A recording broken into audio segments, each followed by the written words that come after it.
change, but your face remains the same. The sorrows will be here at dawn. When we finally soar, they'll be gone. Trees will bloom and ice will melt, but your face remains the same.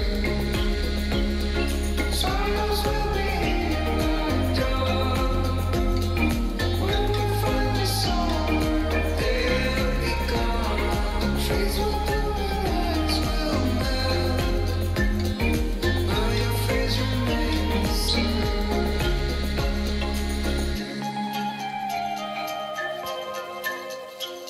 The trees will bloom and ice will melt,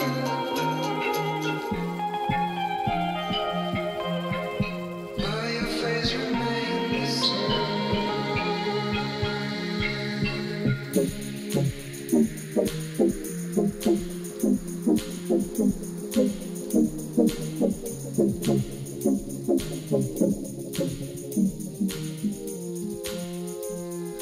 but your face remains the same. The sorrows will be here at dawn. When we finally soar, they'll be gone. Trees will bloom and ice will melt, but your face remains the same. But your face remains the same.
Greetings and welcome to this week's episode of the Pixel Crashers podcast. Right as Kev with the camera. Dude, you just... Right as I look at the camera. That is, I'm zoomed out. that's it from Let's yet. zoom in. Oh my. Greetings and welcome everyone this week to the Pixel Crashers podcast. Podcast where we ramble on about news and then pretty much anything else we think of in gaming. Usually ends up in a tangent about absolutely nothing, but you know, it is what it is. I'm joined by Praise Nintendo. KevN7, who was giving us a tour of his dirty bedroom. Yes. Praise Nintendo. Happy Mario Day. We also have Xaiphen here as well, who was having a very... was describing to us his inventory of souls, and his cameras froze. Like my collection of How Steam many of games them are dark? is speaking, and I don't need Oh no! to go out and try to save space on my computer. I don't Just need pull to my save cord space out. I can't hear anything they're saying. by, The, did you? the actual question I have for Xaiphen, how many of those souls are dark? Oh, that's a racial I thing. two. Technically, That's a Dark Souls reference, you bastard. That's one, racist. but it's two because I think I have Dark Souls 2. No, it's 1. I don't remember what Dark Souls I have. Get the I have. remaster. Get the remaster. I On think the that's Switch, baby. Master. I'm not On sure. the Switch. On the Switch. Smash! Library is shrinking, and not because I'm trying to save space on my PC, because I don't need to. I have 8 terabytes of space to work with. You Um, need this. Screw that PC. Get this. Deciding to Yeah. kill themselves off. There's first Ghost in the Shell, First Assault. They went offline as of December, I think. Yeah, and well, this don't go offline. Mech fighter game Hawken. They decided to pull themselves out of PC support, so they no longer exist either. They still run on console, I think. But This has great support. Get one of these. Kev, Yeah, no. Kev, stop shilling unless you're getting paid for it. If I really wanted to go that route, No! phone. I mean, fuck. that's pretty much what it is. I could game on my phone. Mm-hmm. Yeah. That's So disrespectful.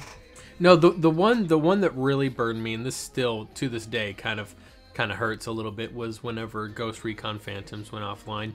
Everybody knew it was going to happen because, well, frankly, the game didn't have that much popularity to it. But it's still sad because it was one of the few PvP multiplayer games that forced you to work as a team, and it was extremely tactical. But Yeah. Now people think Battlefield's tactical, and we laugh at them.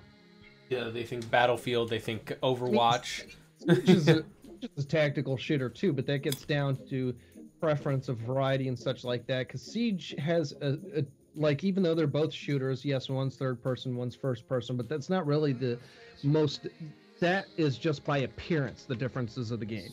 But there was other differences on how you'd operate through the missions that would affect, as far as the difference between Phantoms and Siege. Yeah. Well, I mean, like, Siege is very much team-based. I do agree. And it's very tactical, extremely tactical. I think the difference is at low levels of play, Siege doesn't force team play nearly as much comparative to Phantoms, which had a lot of UI elements and other things that really encourage people to work together as a team. See, I think when y'all mean tactical, y'all really mean campy. No, not really No. campy. Camp. Because camping means you don't move. You pitch it. I mean, you move from corner to corner when you camp. Huh? So, with Rainbow Six Siege, actually, here's the thing: camping is a tactic, yes.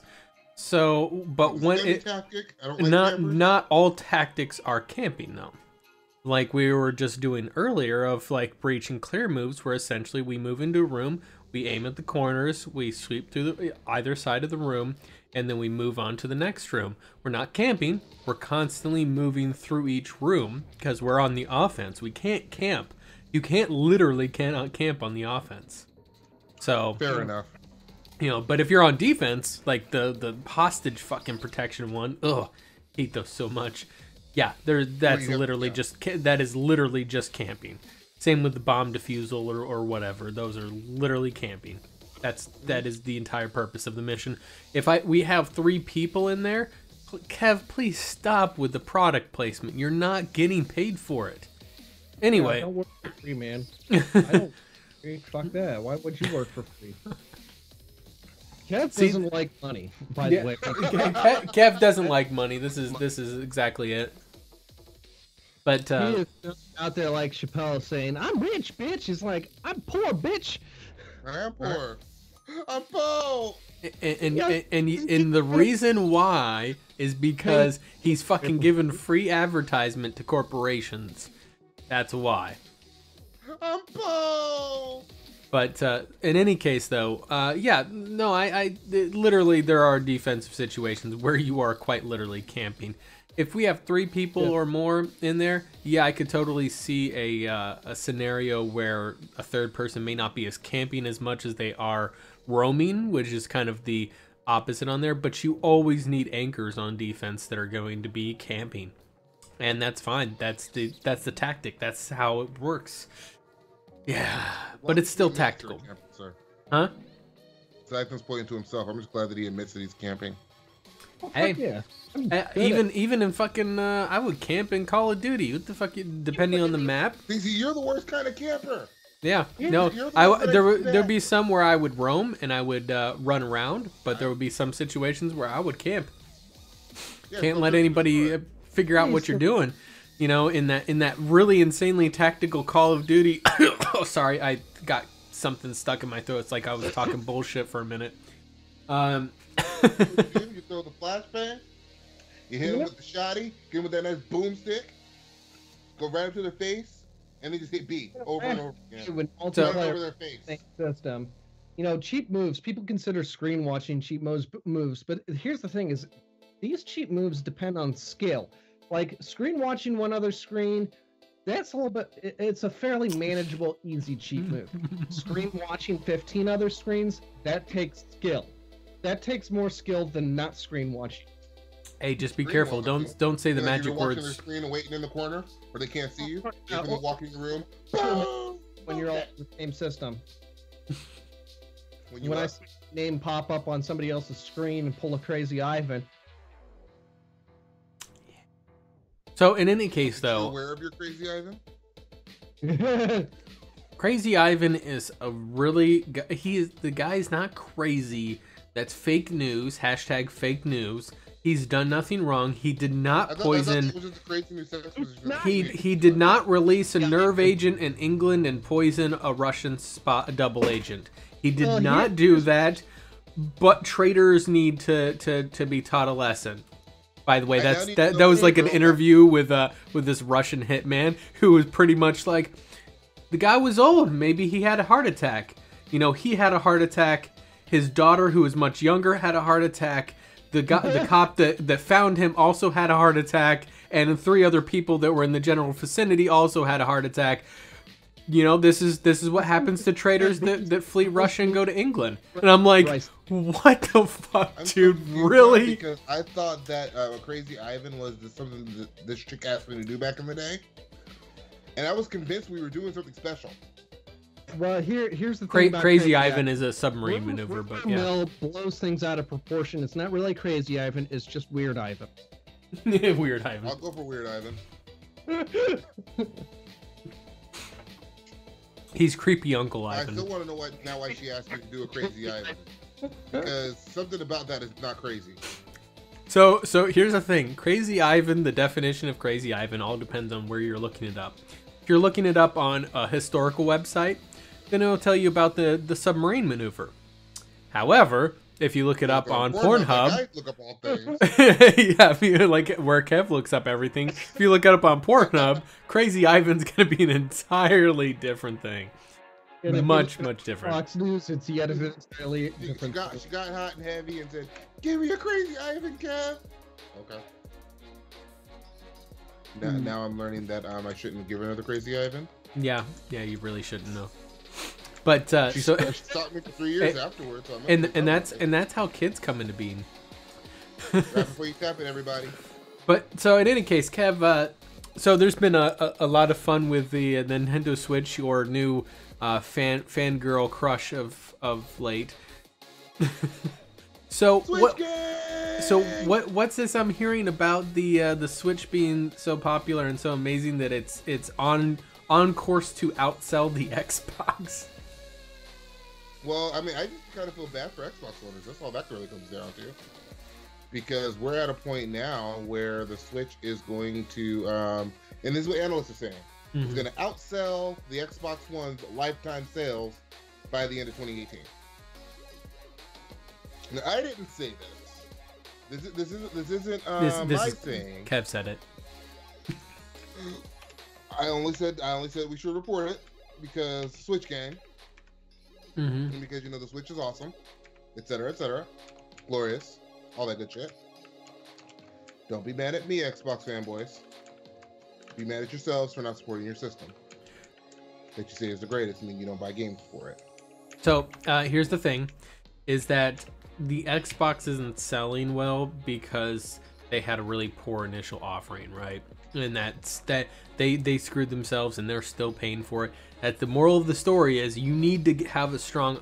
People are like, well, what does it matter if a game comes out buggy if they fix it later?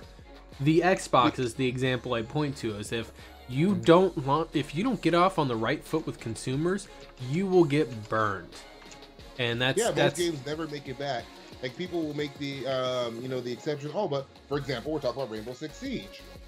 Rainbow Six Siege launched buggy as fuck. Battlefield 4.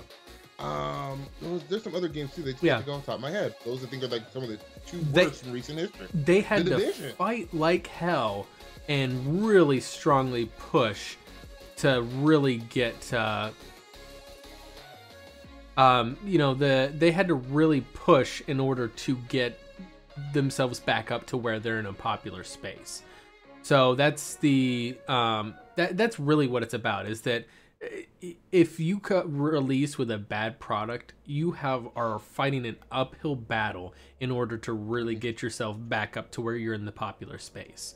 And that's really what it comes to. With the Xbox, they really haven't come up with anything that is remotely like any sort of like something that really kills. Like what Rainbow Six Siege did is they really pulled themselves together and made themselves into an esports powerhouse, right? And that was really where they should have gone to begin with, but you know, it is what it is. I don't think the Xbox has really found that where to aim themselves, and I think that might be the. They've already found the trash can. Everybody's pretty on the same page with that. They should aim at the trash can. Well, the thing is that here's the thing is that unfortunately they've kind of obsoleted themselves, which is not necessarily a bad thing. I just think that they could take it a different direction.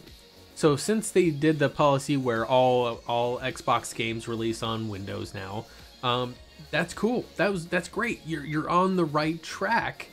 Take it one step further now, and essentially make it to where the Xbox is just a more accessible gaming PC. You know, like it's a PC console.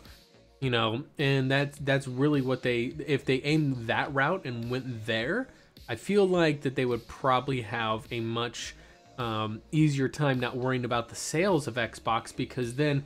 It's its own little niche hardware piece that sits alongside all the other potential PC hardware out there, right? I think part of the argument, though, and this is part of where I think the console guys are coming from, and I get that, is like I don't think we're not ready to compare it to a PC. It doesn't have the power of PC. Of course, it doesn't have the initial price tag that comes with it. It does. You're never the Xbox One S is like what, $250. That's hard to touch with a PC. That's my point. Even with the X right now, to get something on par with the X, with the way graphic card prices are going, that's really tough. Yeah. And I'll be honest with you, the X, it's a cool little console. I bought the X a couple weeks ago. I enjoy it. I like it. If you already have an Xbox and you don't really care about the extra power, just get an S. But it's a cool little console, but it still doesn't compete with my PC. It's not in the same class. No, the thing is that where I would see it is if they aimed for essentially trying to be the entry level into the PC market. You have a higher end PC. You're like me, Kev. Even Xaiphen has a kind of a middle grade PC, as it were. Right, but his PC is probably really close to what the X is. No, I think it's better. 960. I said the 960. I think is better than the X. 960. The X is right around par with the 970. Okay. Right around there. No. Yes, but no. Here's the thing: is when you look at raw teraflop computing power, this is like comparing AMD to NVIDIA or whatever other raw figure comparisons that go on out there.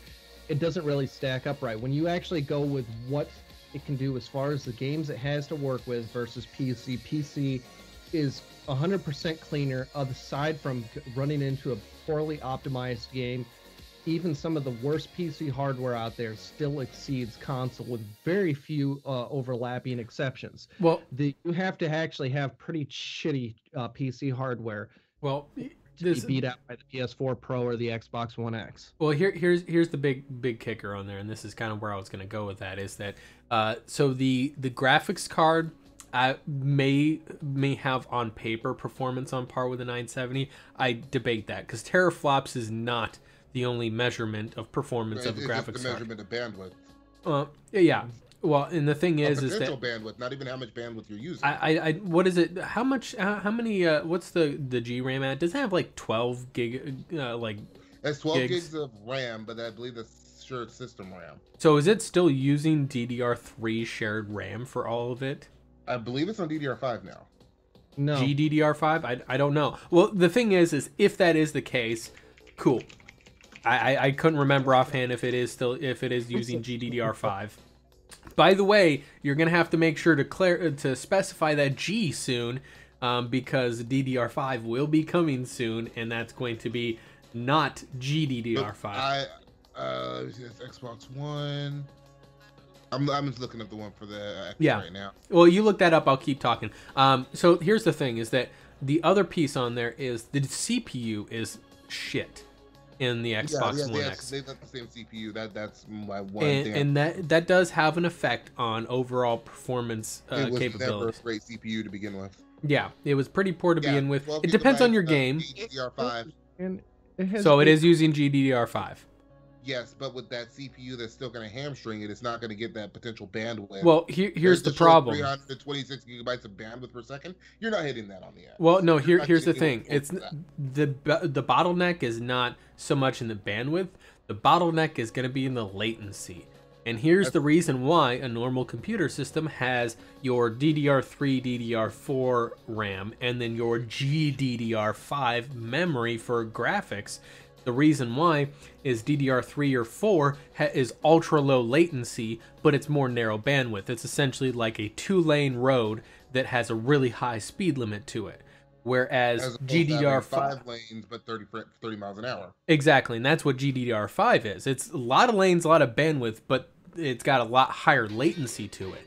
And that's the problem is the CPU needs really low latency to be able to pass communications off to different hardware components. It's as simple as this: as you look at graphics, once it starts rolling, it just needs pure bandwidth. Latency doesn't affect it because it's constantly pushing things right through the RAM. And even though it is redrawing a lot of different images, it's still, that's what it's doing. It's drawing images. It's doing the same thing over and over again at a high rate of speed. So latency has very little effect on that. Whereas your CPU is doing a lot of different shit, and it needs to flip back and forth between those different types of tasks. Latency makes a huge impact on that. Well, the reason why is just the fundamental way that CPUs and GPUs operate, right? GPUs are able to handle. We're talking about the Switch outselling the Xbox. We'll It's get kinda funny. we'll come back to that, but the thing is, a GPU is able to handle like when you hear like, oh, a CPU has 12 cores and it's hyper threaded, so it's got 24 threads. GPUs literally have hundreds of threads, quote unquote, depending on your GPU. It can handle, well, I mean, even your lower end ones might have like 64 CUDA cores or whatever. That means that it can actually handle simultaneous actions, but it does it in a different way. That's the reason why GPUs are so much better than a CPU for crypto mining, for example. For pretty much everything, because they're faster devices. Well, not everything. They're actually slower overall in processing a single thing, but they can handle so many different things at once. That's the reason why GDDR5 RAM was such a good companion for it. A CPU, that guy's just cooking through stuff really fast, but he can only handle a limited number of things at once. Whereas a GPU, it can handle a bunch of things at once, but he's slower at each one. You know, so it actually fit perfectly with the DDR4, DDR3 versus GDDR5. In any case, though, because it's using that one type of RAM for everything, that really even further gimps the CPU, and it really makes everything worse. So Xaiphen, who's got, what do you got, a Xeon 12? Which Xeon do you have? Actually, I used to have a Xeon, but I switched that over to a i7 7970. Okay. Seven or not? What the fuck am I talking? 4790K. It's the fourth That's gen. it. Yeah. It's So still a damn good CPU. it is a solid CPU, and it's a incredible CPU, and it fucking. Here's the funny thing, like, here's an example on crypto mining. My CPU, like how awesome my CPU is, and how bad my GPU is. My GPU only can hash twice as much as my CPU can. Yes, my CPU, which, like Mort's example, his GPU, or either of you, your GPU, like if you were actually to mine on it, would hash so much more than your CPU. depends on what you're mining. Yeah, well, no, for whatever I'm mining, my graphics can only hash twice as much as my CPU can, or at least So, what so I have. what I'm getting from this is that if you want to get a PC right now, buy the used 960s, the used 970s. Yep. Probably 950 too. Yep. Yeah, Stay away from the 10 series. This is what I've been telling people for a while. Yep. If you want a PC, buy the used components, because people are arguing against it. They're like, well, no, crypto miners are going after those too. The 970 is the best actually, graphics no. card to get on the used market if you want to get away from the crypto mining. Here's the reason. They're like 150 bucks on eBay, and it's about on par with the 1060. The reason the market's drying up on the older cards is gamers are going after the older ones because they can't afford current gen. Yeah. Right. So went after last gen, which of course that's out of production. A lot of that stuff is out of production, so the market's drying up on what's available. Because there was, without crypto craze, you got just normal gamers doing a lot of the buying on these. Well, gamers only need to buy new so often. They only need to upgrade so often. So inevitably, you usually have more supply than demand. Well, crypto just cut out supply, like it just killed off supply, and demand's still there, so price goes up. Well, as supply, like even without the pricing effect on there, in some cases there's just a lack of available supply. A gamer wants to upgrade because they're still running off of a 4 series or 5 series NVIDIA card, something that's like 5 or 6 years old, and they kind of need to upgrade because their shit melted down on them or whatever. So they're going for used last generation just because it's available, not even just because it's cheaper, but sometimes because that's all there is. Well, and that's kind of where I would go with saying that an Xbox would be a very useful tool for something to like where the Xbox, if they were to make some hardware tweaks here and there, like for example, cut down some of that GDDR5 RAM and put in just maybe a couple of RAM, a couple of bits, like maybe 4 gigs of GDDR4 RAM, because it doesn't need a lot. You're not going to, well, I don't know. That would be a tough one. You'd have to tweak and see what it works best with, because I'm like, 4 gigs of RAM, that's a lot. You probably have for to have video RAM, that is. No, for regular RAM. My point is though, is that make it like an entry level, a gaming PC. Kind of make it the gaming desktop PC version of like a Chromebook or equivalent. That ultra cheap, ultra accessible like computing device that's meant for gaming, for in the home gaming. Give it with that controller, make it like essentially have the Xbox GUI like it is running on top of Windows 10. But it is a computer, and if you want to plug in a keyboard and mouse, you could use it with a keyboard and mouse, and so on. Make it a straight computer. Think of it like Xbox's version of essentially running Steam full big picture. You know what I mean? Yeah. I personally thought that they should really they have the tablet mode in Windows 10. They should also have a like the game mode should kind of turn things into an Xbox-like interface to me, where you. My question is why make the Xbox more PC-like in general? Why not just focus on the console experience, just improve the console experience itself? Because like it's got 2 console experiences out there right now. You have the PS4/Xbox, and then you have the Switch. As far as current generation goes. Well, if they're going to they're making it like a PS4, they have to compete with PS4 and their sandboxing bullshit. And to a certain extent, they are not going to be able to keep up with Sony on that. So they need to find something to break them away from the console standard that Sony is setting. If they're going to compete with the standard that Sony sets, well, Sony is setting that standard, so they are going to win. So they need but they're already being compared to the other consoles. Most people don't even consider PC and console to be even close to the same thing in the first place. Here's the thing. This is where the reason why I'm positing this idea is because where is Microsoft dominant? Right? Where is their strength? Where does their real money come from? Yeah, is it from Xbox? I agree with you. Yeah. No. Well, here's the thing: is that they already have. Like, you look at probably 90 to 95% of gamers out there are on a Windows-based system already. You've got that ubiquity. Leverage that. Use that to your advantage as a business. You more or less integrate the Xbox ecosystem into their PC gaming space. Make Xbox a brand in the PC space instead of being a console type thing. And then you have that entry-level computer that is called the Xbox, right?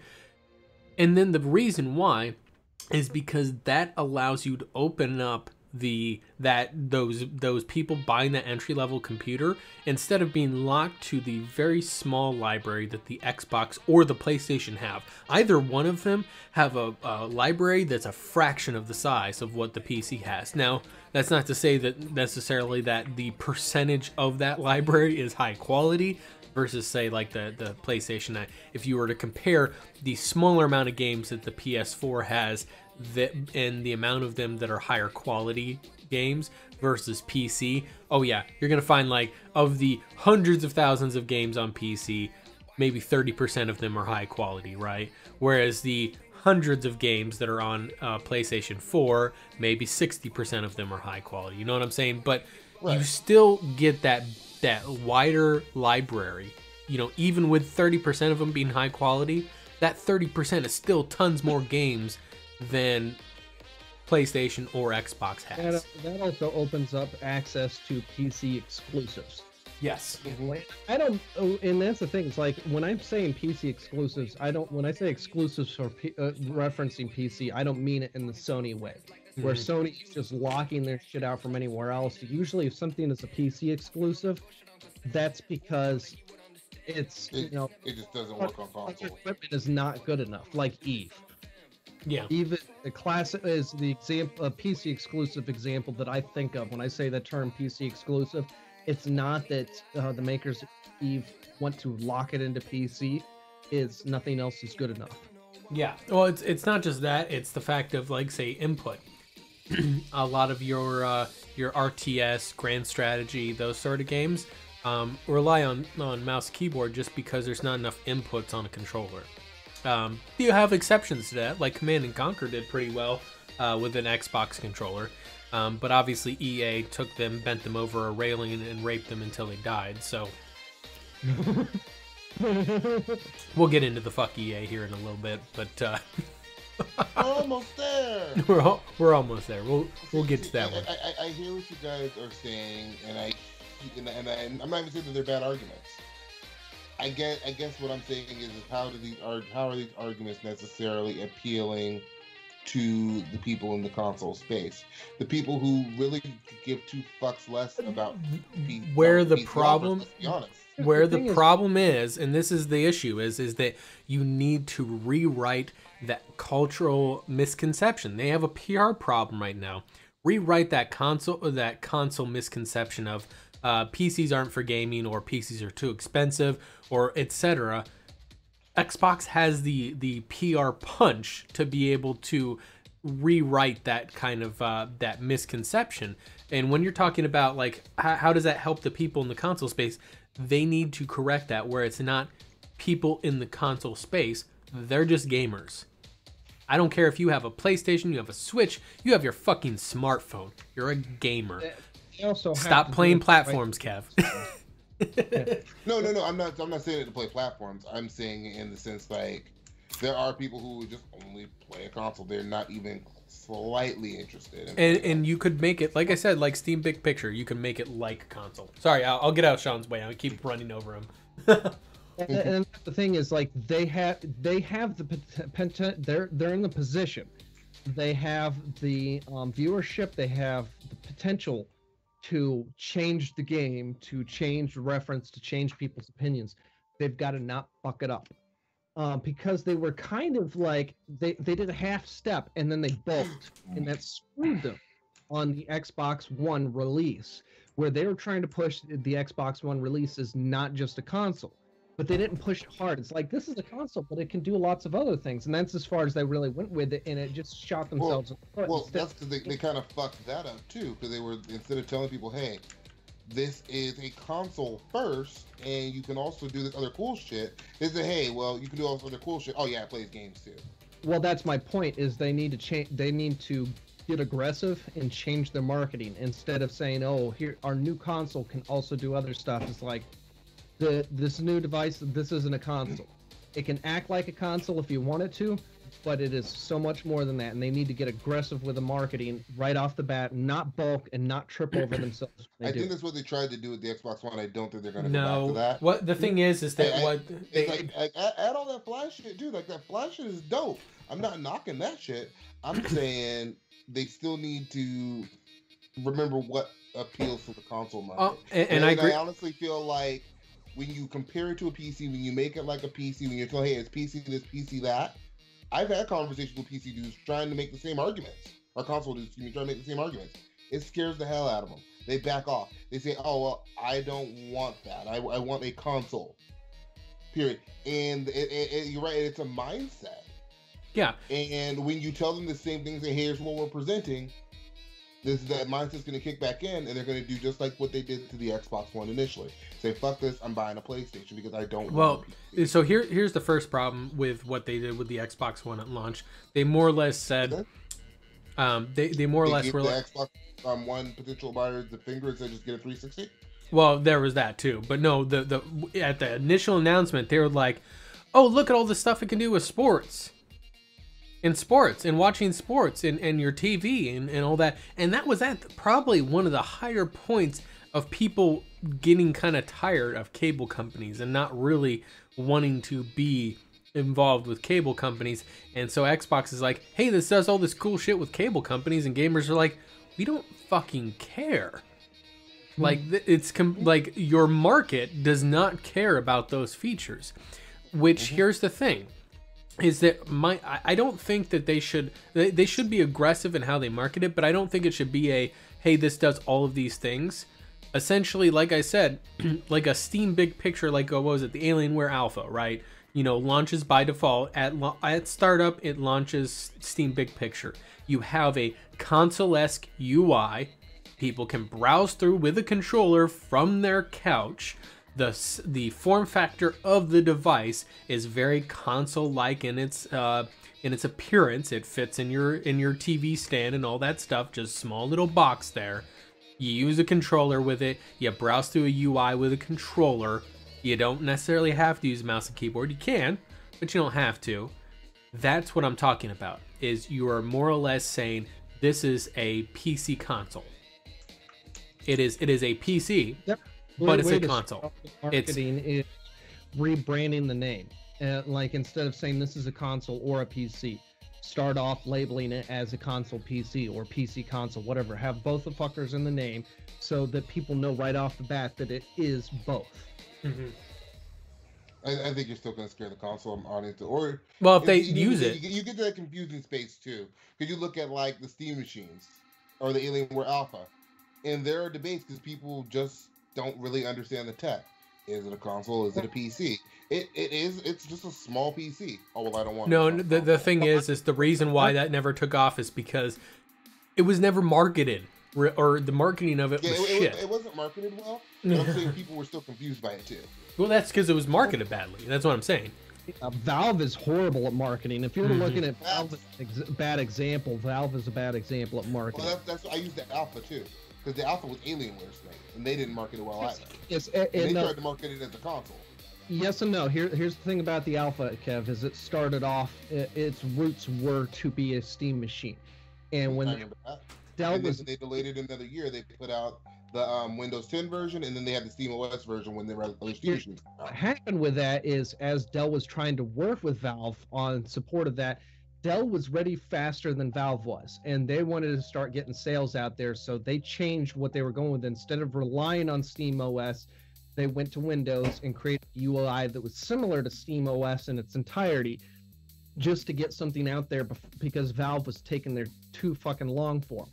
And then eventually Steam OS came out of beta for official use on, actual vendors, and then they came out with the Alienware Steam machine alongside of the Alienware Alpha. But the thing is that both of those are labeled as console alternatives. They're PCs, console alternatives, the best naming label that they have. Mm-hmm. What Microsoft should come out right now with is this is a console PC. Yeah, and like I said, I think that.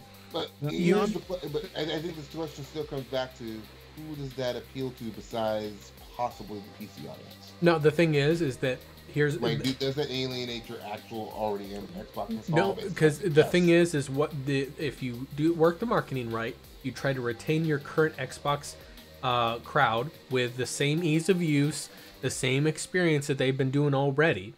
You know, make it work just the same way as it has before. And then also make updates to Windows 10. Like I said, the essentially my idea on here would be the Xbox UI as it is right now would be a quote unquote game mode in your in Windows 10. With the Xbox consoles, it launches into that mode by default, right? It's similar to auto launching Steam in Big Picture, right? It comes up to that console-like UI. It looks like a window or an Xbox interface to anybody who's been using it.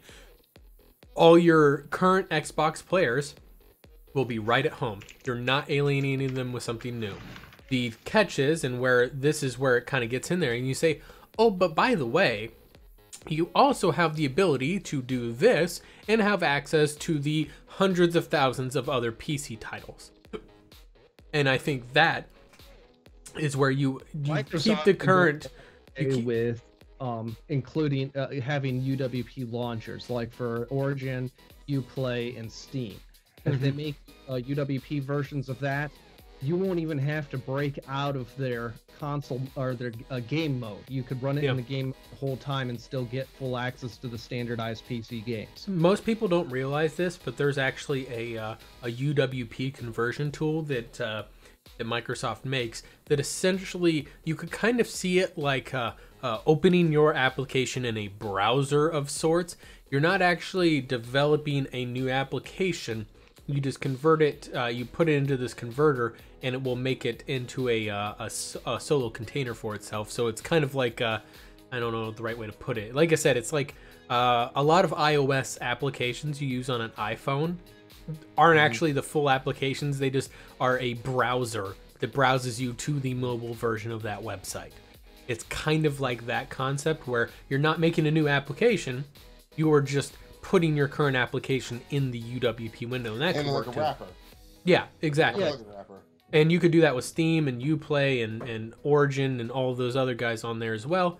Bam, you have full access to all the other marketplaces on there. And I think that what it is the way you attack the marketing is you retain the user experience that a lot of Xbox folks can enjoy, but you add in the capability to use it as a PC for those who want a more full PC experience. So at default you offer them an Xbox console, but then you say, hey, by the way, this can also be a full PC too, if you want that. That works when they get mouse and keyboard support going. Or just the controller. Which you get past I've heard so many ridiculous arguments against PC from console players, even stuff that like doesn't make sense. Like when they say, what was somebody told me? They said consoles are an even playing field because everyone's using a controller. Yeah. Argument with scuffs. You can even use the arguments of sound whoring with headsets versus people that don't have headsets. They're just playing on their living room TV versus somebody playing on a low latency input display, a monitor. Mm-hmm. Like there's no such thing as even playing space on console. No. But this is how the console audience thinks. They don't think about it that deeply. They don't think about all the different variations you can even have for the console, and it makes it hard for them to move over if we really want to move into the PC space, which is what you guys are suggesting is let's get away from this Xbox ecosystem, this closed off ecosystem, which I'm not really for or against, and make it more a part of the PC space, which again I don't think that really jives with what people's expectations of a console. Yeah. And like I said, I think those need to change, because the problem is with the current console thing is that there is no real significant difference between an Xbox and a PlayStation, and that needs to change, right? The Switch is not what people. How different was the SNES and Genesis? Like the console apologists, the problem that they have is they're looking at like, I bought this console for $300. It's not as good as a PC, but it's as good as I want it to be for the $300 or $200 I paid for it. Now, I don't if know anybody who's even thinking about it like that. let me finish. Here's the thing. though. If you say I will sell you PC that's 3 times as good as an Xbox console, a gaming PC, 3 times as good for the same price as that Xbox, do you think these people are going to be suddenly are going to still be bashing PC as much as anymore, or are they going to say, you know what, PC doesn't sound so bad? If they can get not just affordability, full ease of access, complete ease of access to PC as they can with console, do you think they have it, they own it? Do you think they're going to bash it as much anymore? A lot of it, Not as much. I think you're going to get some people that still will. I think there are some people who just would rather have a console. I think there are those people. And I think there are some people that are just bashing PC because they can't afford it. Yep. Yeah. It's not even just they can't afford it, is whether it's intimidation, affordability, whatever, they can't or don't want to get into it. So they're like, because they don't have it, it's obviously got to be worse than what they have.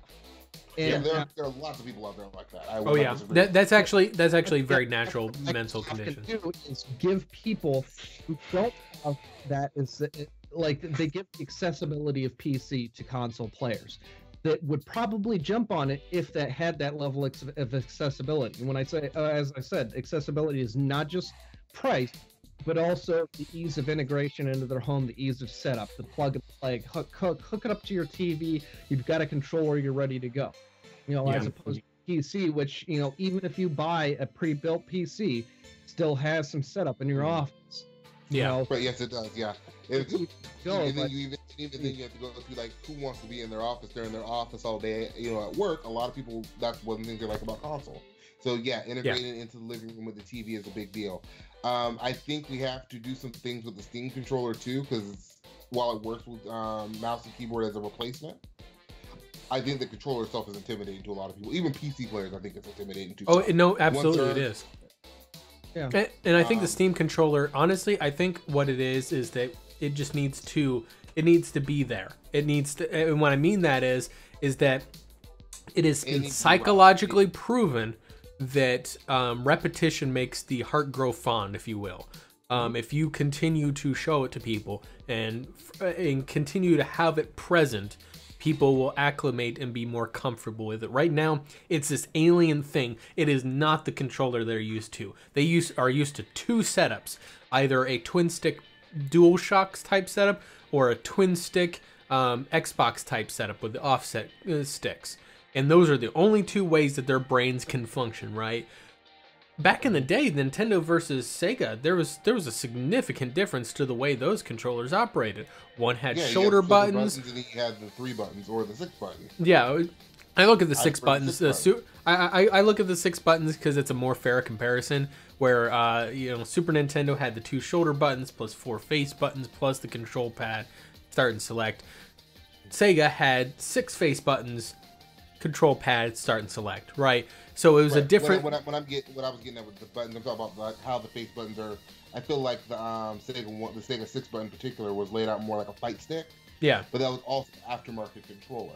The standard controller that most people had for the Sega was the 3 button, so it's kind of hard to disregard. It was an aftermarket. It was just the second iteration. It was kind of like the original Xbox, right? The Duke, the big giant massive son of a bitch, and then you had the S controller later that was still Microsoft made. It was just an updated version of it, and that was kind of what if I remember correctly, with the Sega one. It was still Sega made. It was just an updated iteration that came out later. No, it was the aftermarket thing. It always came out with the 3 buttons. The thing is, Sega, a lot of people don't realize that Sega had ideals to become a modular console. And they were working on that with Sega CD, Sega Saturn, and eventually, originally, the PlayStation was supposed to be a modular system. With his loud ass typing. And then Sony said, okay, we'll just build it as an independent console. And now you have PlayStation where it is now, all because Sega dropped the ball on that shit. But originally, PlayStation was going to be a modular component to the Sega. Yeah. PlayStation. I thought there were team up with Nintendo, not PlayStation. No, it was part of Sega. It was going to be part of the Sega Genesis modular system, because Sega Saturn and Sega CD were modules to the Sega Genesis as well. Right, I thought that was Nintendo's answer to those. was what Sony was initially doing with it. That was the story. Like, it was way too far away from trying to make their system that modular. They had a good system. It was good for what it was, but it did not. It was too locked into its format to be able to be that modular. Mm-hmm. But my thing is that kind of going back to where I was where I was really getting into it is that with Xbox in particular, the problem is that you have this mentality that Xbox feels, or whoever's the losing party of that generation, doesn't matter if it's Xbox or PlayStation. Last generation it was PlayStation lagging behind, this one it's Xbox lagging behind, doesn't matter. They always have this mentality that they have to copy what the other person is doing, and they have to have this parity to their feature set. Isn't that business? Well, it can be. Like last, it is the lazy business.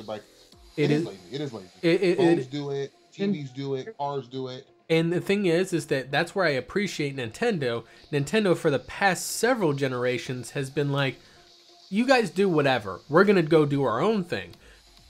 And that's actually worked out well for them for the most part. The Wii U. I have a love-hate relationship with that. Yeah. Because you look at this shit like the Switch has no party chat. And the bullshit party system that they put on says, oh, download this app for your phone. And then plug in our adapter that you have to buy into your Switch and use our headset. Yep. To make this work. So and it has its ups and downs. The thing doesn't have Bluetooth on it either. Yeah, and you can't even like a Bluetooth headset. I think are going to come with headaches. Yeah, but the thing is, my major point of it is not so much just that you want it to be you want people to try new things. Now the thing is that Nintendo, their Wii was a big hit, the Wii U not so much. The thing is they're still trying new shit. They don't. It was poorly marketed. It was poorly marketed, and the use case of it was really weird. With the Wii U, and they put that into the Switch. Yeah. And now everybody likes it. Mm-hmm. But you think about the consoles aren't that different. The difference is instead of putting the hardware into the dock, they put it in the handheld. Yeah. Well, now we can use it as the handheld the way we intended for the Wii U, where people thought the Wii U tablet was just an additional controller. Now they're telling you no, the tablet here is the console. Yeah, and the thing is that I appreciate the fact that they are constantly doing new shit. They're not just saying, oh, hey, well, it was essentially the Wii U was like, motion controls are the way, right? And that was their constant. They have a bunch of motion controls almost. Well, no, I know. I'm saying like I turn that shit off. They were essentially like motion controls are the way, but then also tablet type controllers are also the way, and they're kind of like evolving as they go on and doing new shit rather than sitting there like we have to be this box that sits under your TV and we have to have a twin stick controller just like everybody else. It's like, no, we can still do some of those things. I know it has 2 sticks, Kev. I'm aware. But my thing is that they're at least trying different shit. Whereas Xbox and PlayStation have become largely stagnant. And I think that was the major problem with the Xbox One and PS4 generation. When it came out, people were so underimpressed is because they'd grown stagnant. They were doing the same, we have to parody each other. We have to stay the same as each other. If this guy adds this feature, oh, we got to add this feature and so on. That's personally, honestly, not the way you should do it. You should, at least as you're able to, leverage your strengths as a company, in this case Microsoft, leveraging their Windows install platform, leverage their PC gaming strength that they have into their console. And that's really what I feel like from a business decision from Microsoft. Yes, you're going to have people that don't like the idea of their console being conjoined with the PC user base because they think that PC gamers are hackers and pirates and mouse and keyboards cheating and you're better than I am because you have more expensive hardware. All of that shit. You're gonna have people that are gonna think that, and that, yes, that's gonna happen. And the truth is that you're not going to please everybody. And for that case, if they want that same old console experience that's been going on for the past 30 years, there's an answer for you. It's the PlayStation 4, and it is right now the predominant experience on that particular system setup. The Xbox is just as it is not cutting it. And and well, I was gonna jump. I want to jump in on this Yeah. too. The Switch isn't that different. The Switch feels like a lot of like Nintendo playing catch up. They're starting to put parity a little bit there. Like people are saying that the Switch is so innovative. The only thing, at least in my opinion, that's really innovative about the Switch is that you can pick it up and take it with you. It has the same old motion controls that the Wii has. I'm pretty sure the Wii U had those. I don't have the Wii U. I still have my Wii in my living room. But same old kind of motion controls. They finally added regular twin stick controls. It feels like a regular controller, which people have been asking for years. Or you can get the Pro controller, which is just basically an Xbox controller. It feels it has its own unique feel to it. I've gotten used to it, but it's basically an Xbox controller. They're adding the paid online, though the online on the Switch still isn't as good as PlayStation or Xbox. It's okay, but it's not like great. I don't feel I love my Switch, and I like all three consoles, but I feel like what really makes consoles different, unique, and special isn't what the hardware can do. Because for the most part, they're all doing the same shit. Well, that's where I'm it's the software. I mean, even with I'm including the Switch in that. Well, my thing is that the thing that makes this thing different is the software and the fact that you can just take it with you. Well, that's the thing, is that the form factor is what I'm really aiming at for console differentiation. The form factor between the Xbox and the PlayStation, as you've heard me say before, there's no fucking difference.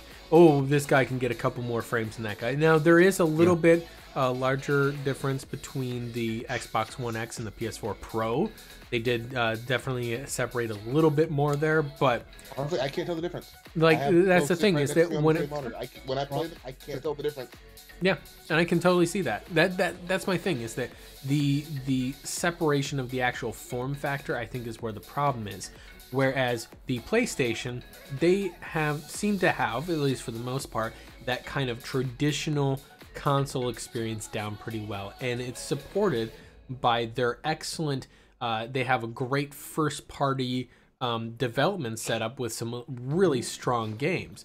And I feel like that really complements them well. They've got it. They've got it handled. As long as they don't. Sony is in the space for selling software. Yeah. That's their whole gimmick. That's what they do. They sell software. They are using well, so does Microsoft. But I mean, they're in their zone. They own the studios that Sony does. The thing is that Sony also owns a lot of entertainment IP in general. They are in the entertainment space primarily.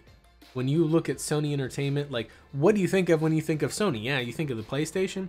Guess what? There's also movies. There's also music. Movies, TV, music. Yeah. They sell, like, they used to be strong in electronics. They're not as strong as they were like say in the 80s. Yeah. But they're still really strong. But their entertainment presence is universal.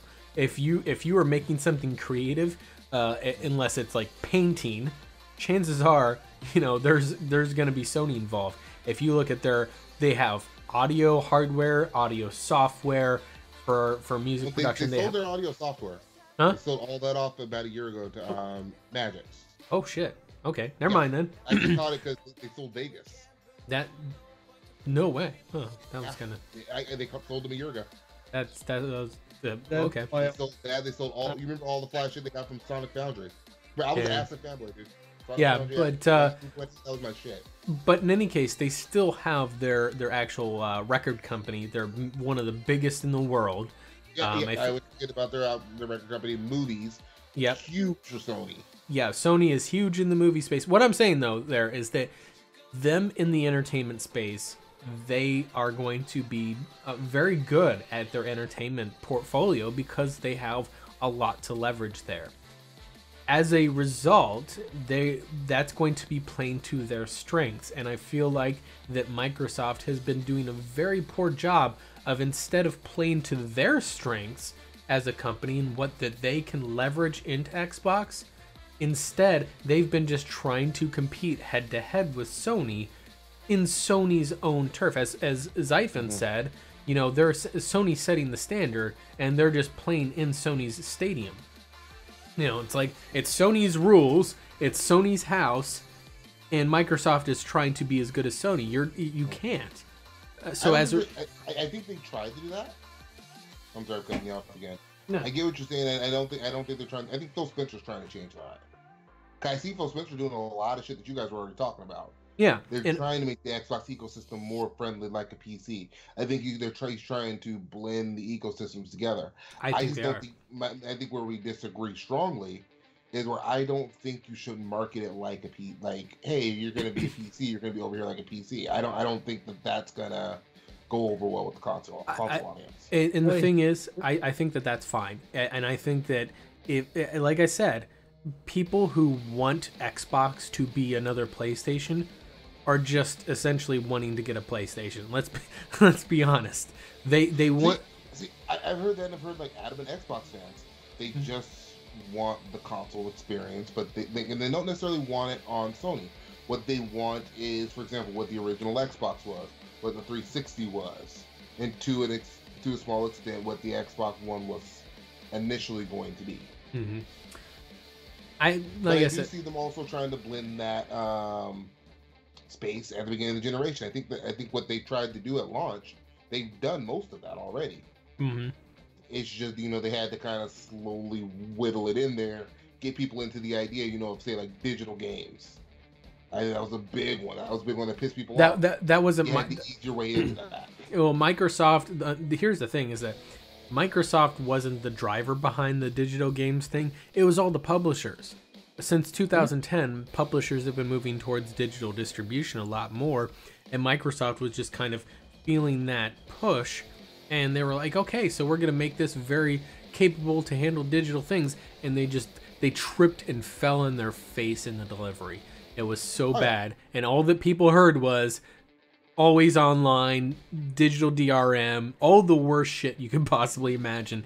That's Which, what like, Sony has the same shit. Yep. Nintendo has the same. Actually, Nintendo has the worst. Oh, form of Nintendo's DRM. horrible for DRM. Yeah. Yeah, like I was looking at I was gonna buy a second Switch because my Switch I keep with my PC in the back of my bedroom so I can stream to it. Mhm. My kids really want to play it, and I'm like, I want my own Switch because it's a handheld, and kids don't take care of anything. But I'm not gonna buy these same games twice. I don't like the little cartridges; they're just little SD cards. So I've gone all digital on my Switch, with the exception of Breath of the Wild. That's the only physical game I have. Because that came with And, the Switch. No, it didn't come with the Switch. Oh. My Switch didn't come with any games. Okay. I bought all my games. So what I was gonna do, I'm like, okay, I'll buy it digital, and it'll just go back and forth like it does on the Xbox and PlayStation. Nope, you have to transfer your account from console to console whenever you want to play. So if I'm playing Breath of the Wild back here, my kids decide they want to play the Switch. Well, only one of us can play this library, kind of like Steam family sharing. Mm-hmm. Only one person can access the library, and you have to activate it on that console and go back and forth. That's kind of No, stupid. I'm not doing that, because then you have to buy 2 copies of each game. But that makes sense when you think about how Nintendo is marketing it. They want everyone in your house to own a Switch. So But it at the makes same- sense. but at the Everybody same has to have their own time- copy. But at the same It- time, they're also PlayStation's marketing so it much where better. they also market it where everybody in the house can get together and play on one Switch. Yeah, if you want to use the little cheap ass feeling Joy-Con. Well, that's what I'm saying, is that they're like, oh, this is like a party type scenario like with the Wii. Just like how the Wii used to... You guys remember the Wii? The Wii? Like, the Wii controller actually felt good. The Yeah. Joy-Cons hurt my hands. Like, my wife and I, we went out for our anniversary last weekend, and I joke. My wife is into painting and coloring and doing artsy shit. So, like, hey, while we're hanging out in the hotel room, we want to actually be in there and relax, too. We went to a bed and breakfast. I brought my Switch, and I played it in handheld mode.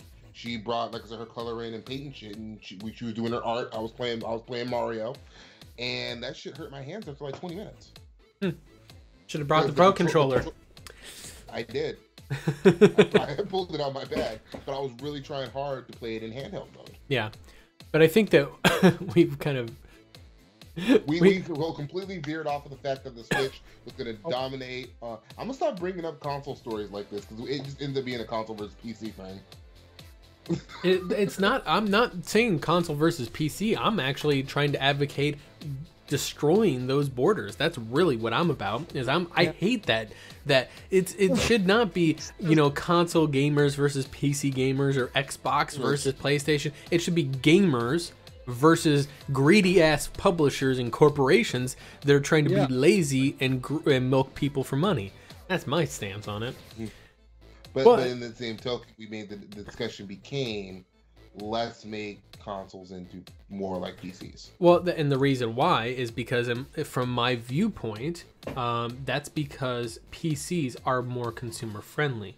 The reason why is because you are not locked into, say, one game distribution market. You have the choice. Now, granted, say for example, EA has all of their games in Origin, so unfortunately you don't really have a choice there. At least their new games. You can get their old games on Steam, but a lot of major releases you will find them at the same time, like you said, because you have to do that too. A lot of games only come to Steam. Yeah, Steam has a pseudo monopoly in PC gaming. That argument isn't as strong because it's kind of the same thing. What I actually find annoying is, Blizzard, Overwatch, or even Destiny, Warcraft. Yep. You still have to go through Battle.net. You're not getting it anywhere else. If you want some retro stuff, you're 90% of the time probably going to find it at GOG. Now you'll find some of it on Steam too. So that kind of depends. Kind of depends there too. But you find. But there's a lot of stuff that Steam doesn't have that's on GOG. The thing is that most people don't realize that the GOG is the second largest distribution platform on PC. Mm-hmm. Yeah, and it's not just old games. They have a lot of new games too. But I noticed they tend to lean a lot of indie stuff. Yeah, they tend to lean towards indie stuff mostly because a lot of the corporate AAA guys are all like DRM everything, and GOG is like, no. We won't hold your game if you're going to throw DRM on it. And comically, they report no higher piracy rates than the major AAA titles, which is hilarious. They went on record for, I remember, The Witcher 3, yep. where they said, we don't have that problem. Yeah, well, it's because I'm 100% in agreement with you there. Yeah. For whatever reason, I think it's just they want to control the market, honestly. Mm-hmm. The thing is, I think that's really what it is. DRM. It's not just that. It's like you said, Activision Blizzard, and it's not just Blizzard anymore because obviously you have the Destiny 2, which is Activision published, but it's still on Battle.net because Activision Blizzard are the same company. But the Activision Blizzard has all of their games locked to their ecosystem. EA has theirs locked over there. Uplay, even though they put their stuff on Steam, you still have to have the Uplay launcher with it. So it still might as well be Ubisoft having Uplay. And then, like I said, it's GOG and Steam are the two independent, well, sort of independent. Steam isn't actually independent. They make their own games, and so does GOG. But they're the two guys that don't really care about what games are on there as much. GOG's only stipulation is no DRM, and that's pretty much it. And yes, Steam has the extremely dominant force in the PC gaming space. But it's not necessarily because they are putting they're not doing anything necessarily to force their competitors out. And I think that's something important on there, is that in fact they don't really do much of anything. They don't do anything good or bad. They're just kind of there. Yeah, they're kind of there, which is its own problem. They refuse to curate shit when they really should until stuff gets really fucking bad. That's another problem. But yeah, I feel like, and now they're getting back into the publishing games. Hooray! Woo! Everybody, the only reason why anybody gives a shit about that is because, of course, they want the trilogies all finished. Yeah, they want all the threes. They want a whole new slew of Half-Life 3, Portal 3, Dota 3. Yep, that's what they want. That's the only thing they want. They want Gabe to get over his fear of threes. Never be mentioned. Number 3 is sinful. 3 out here. They want Gabe to get over his fear of the number 3. Mm-hmm. It's not working. Triskaphobia. Mm-hmm. Or is it tritophobia? No, it's triskaphobia. Tritophobia. Whatever. Fear of number 3. That's all that matters. Fear of number 3, which is its own fascinating thing. But it is nice that they're getting back into game publishing. Not necessarily because I'm they're games that they've made. I'm okay with. I mean, obviously, the one that I liked the most was Portal. Portal's such a great game, and I'm always really I highly love that supportive of it. universe. I didn't I don't mind. even like puzzle games, and I like Portal. Yeah, like it's just so fun, and like the tongue-in-cheek humor is just so great. And don't get me wrong, I do like I do like Freeman, and I do like the whole Black Mesa universe in general. And I kind of didn't wasn't there some tie-in from Portal into Black Mesa? I'm trying to remember. Yeah, they're part of the same universe. Yeah, I thought they were. You know, and that's you know, I guess Black Mesa is actually the term for the overall universe between the two. So I'm kind of I like that universe. It kind of is interesting to me, but at the same time, Dota 2 and Team Fortress just aren't my games. Not necessarily that I think they're bad. It's just I'm just PvP games just tire me anymore. Right. Because Well, I get you'd like maybe Splatoon. Splatoon's fun. yeah I get so tilted. It's very casual. Yeah. It is competitive, but it's not. They don't even tell you what your KDR is. No, and honestly, I understand why those competitive games do it because it really drives people to be more competitive when they see their KDR. It just gets me toxic and gets me so fucking tilted. That's why I just try to avoid PvP games or PvP modes, I should say, whenever possible. I don't actually play PvP anything with you. Huh? Maybe that's why. I said I'm thinking like 5-6 years. I don't think I've ever actually played a PvP game with you. And I played Overwatch. I played Ghost Recon Phantoms. And like I said, now granted when I was streaming it, I mostly kind of kept things a little bit in check, but there was still times whenever I was getting tilted and toxic as fuck with people, and I'm like, no, I see it with your personality, especially because you're so tongue in cheek. mm-hmm. Well, no, I'm talking like that sarcasm probably get out and probably piss people off. No, I'm not talking about being sarcasm. Sarcasm would imply that I was in some way still kind of in some kind of pseudo mode of control and I was being snarky with people. No, I mean as in, when I say I'm getting toxic, I mean I'm getting annoyed, I'm getting angry, I'm barking orders at people and that sort of thing, and getting annoyed that people aren't doing what I want to do, and that's the reason why we lost, and that sort of shit, which is completely nonsensical. The entire reason I get tilted is because I'm not playing good enough, and I just don't want to face that. I want to try to deny it and place the blame on everybody else. But that's the way I get in those games, and I get so fucking toxic and so frustrated with those games. And just probably because a mixture of, you know, I don't have a mechanical skill or the time to practice it enough, whatever.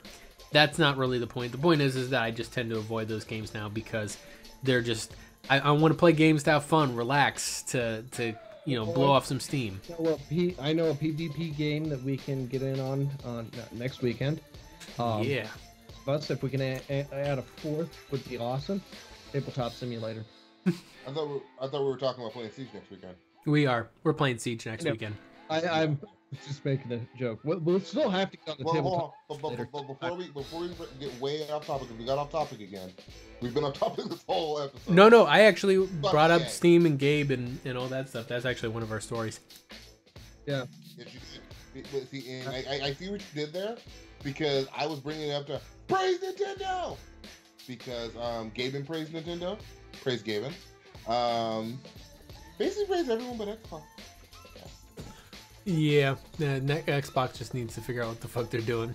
But then the I last, think they figured it out. I think they're not putting all their cards on the table until it's time, because last time they put all their cards on the table, it pissed people off. yeah, But if you ease it in there, then that's not so bad. But yeah, if you ease it in there, don't go all the way in dry. Well, gotta give it a little foreplay. Gotta play with it a little bit. You'll still get what you want. Treat your consumer base like a lady, people. And I think that's the problem that Xbox had. They just kind of tried to go in dry. They didn't give a fuck what you thought, how you felt about it, and people really didn't gel with that. And they still did the same shit. You just did it slowly. and eased it in. They're like, oh, this isn't so bad. I like this shit. And I like a lot of the stuff they do on the Xbox One. I like the Xbox One. I just prefer my PC, Switch, and PS4 over it. I don't have a lot of reasons to turn on my Xbox One. Me Play neither. Fortnite. I don't own one. I have the Beast. But it doesn't feel like a Beast compared to my Pro. And, you know, Xbox has no games, rip scale bound, capital L. Sea of Trash is coming, but I'm really ready for State of Decay. I still want to jump off topic so we can talk about fuck EA for a minute. Like, so the whole story, and this actually may not be a fuck EA moment. I'm still kind of up in the air on this. The reason why is because there was a story published about EA making people verify it's really them to play certain games, and it's essentially that someone received an email, supposedly. This seems a little odd to me. Is that it's like the letter said, we're reaching out to you because we know you like to play Need for Speed Most Wanted 2013 PC, which is not a way that a letter from a game publishing company would refer to its own damn game. That's my first red flag. Yeah. This is like your Nigerian mail scam type goof up that most people are like, yeah, that just doesn't sound right. We're making some seamless updates to some of our games, and it requires a small action from you. Please click here to ensure it's really you playing that game. And then it says, you know, starting 2018-3/6, you'll need to log into Need for Speed Most Wanted 2013 PC within 120 days, where you may get an error message that will... months. Yeah. This is to make sure it's really you trying to get back into the game. If you do not log in for 120 days, you can still get back in. Look in your email inbox, and the subject line will say, reactivate your access to Need for Speed Most Wanted 2013 PC. Confirm that you are trying to get back in, and you'll be good to go. Having trouble? Reach out to us at help.ea.com. Happy gaming, the EA team. The link... Before we get deep into this too, shout out to Legion on Twitter, because he sent me this story. He tagged me and a couple other guys in there. I don't know, it's Alex, Arbit's Gundam, and Press Start Kofi. But yeah, he sent me out this this link, so I want to give him a shout out too. Yeah, my thing is that the link itself does say it's going to signin.ea.com/p/user/reactivate access. So it seems to be a legitimate link. But I feel like that either this letterhead was poorly communicated, or it was faked in some way or something like that. The reason why, there's a couple of things that raise red flags. First of all, those of you that don't know, the reboot of Need for Speed Most Wanted was released in 2012, not 2013. So calling it Need for Speed Most Wanted 2013 PC is a little weird, right? So that's, I'm not sure why. It's called Need for Speed 2013. Oh, well, or why? The Need for Speed, what the actual name of the game was. Well, because first of all, 2013, there wasn't a Need for Speed game released. Was that the year they took off?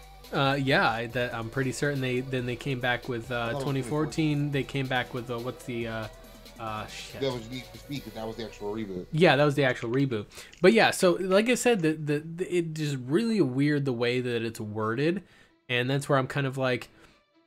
So it could be a legitimate email, but I didn't see anything in here. I'm looking at it now. 2014 was the year they took off. 2013 was Rivals, because that's the one that came out. Oh, Rivals. Okay. Yeah. Which makes it even weirder. So why didn't they just say Need for Speed Rivals? Well, it wasn't Rivals. It's Most Wanted. 2013. I'm looking at it right now. No, I'm saying Most like Wanted was 2012. Yeah, I know. That's what I'm saying. Most Wanted was in 2012. So something was just goofy with that one.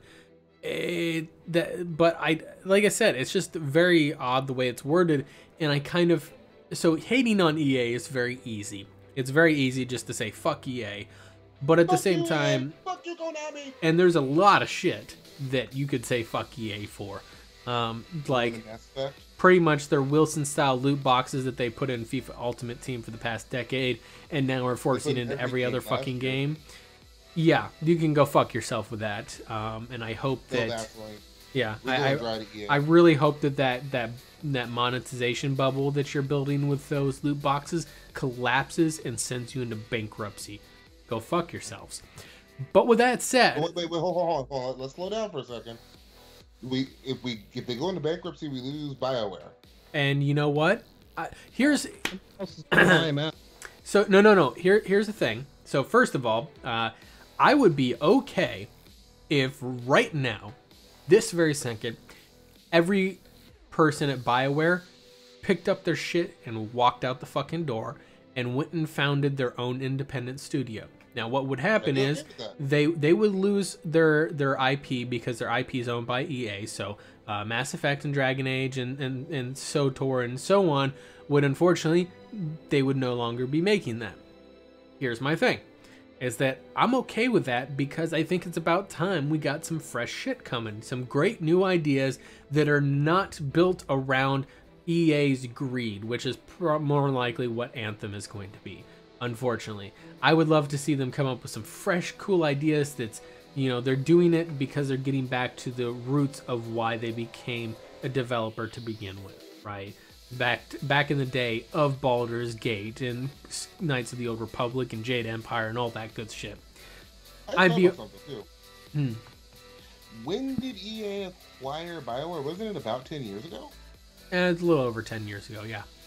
So how much of the, you know, what we love about BioWare, how much of that is even still in house? Mass Effect is entirely pretty much. It was originally funded by Microsoft. At this point.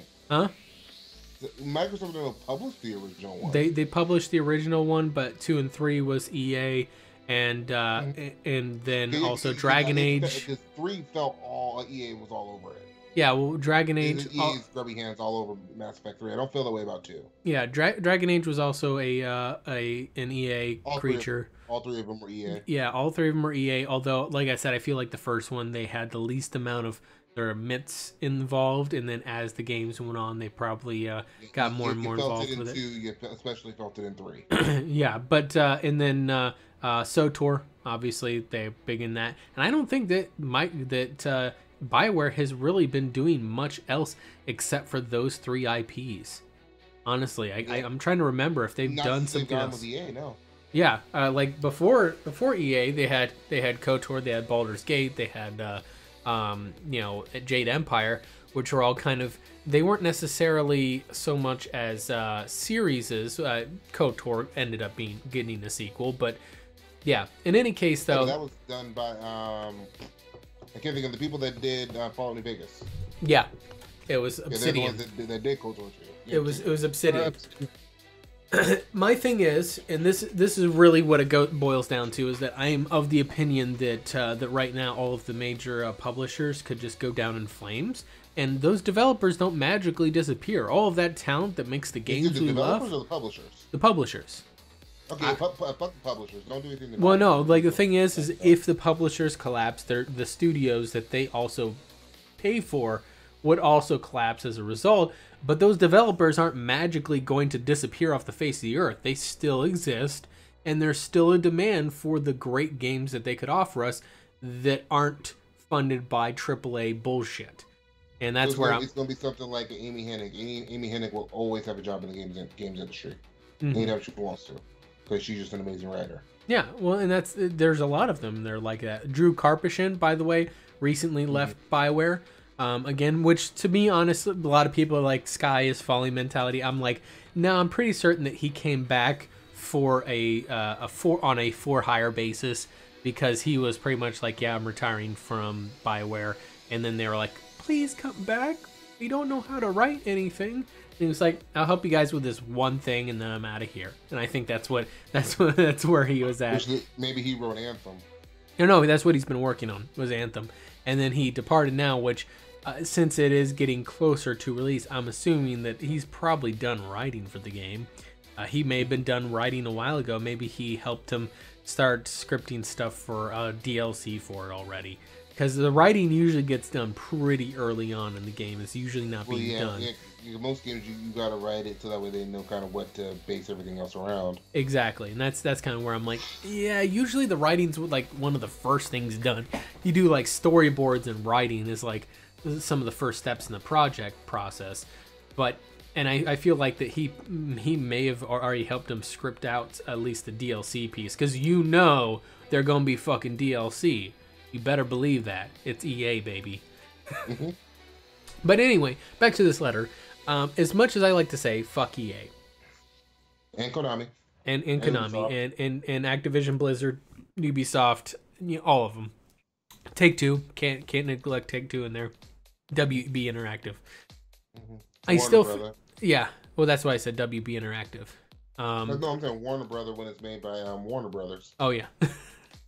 But my thing is that this letter just seems so weird, and it does not seem like, it seems like if it was something that they put out, maybe it was a mistake, and they may implement something with this.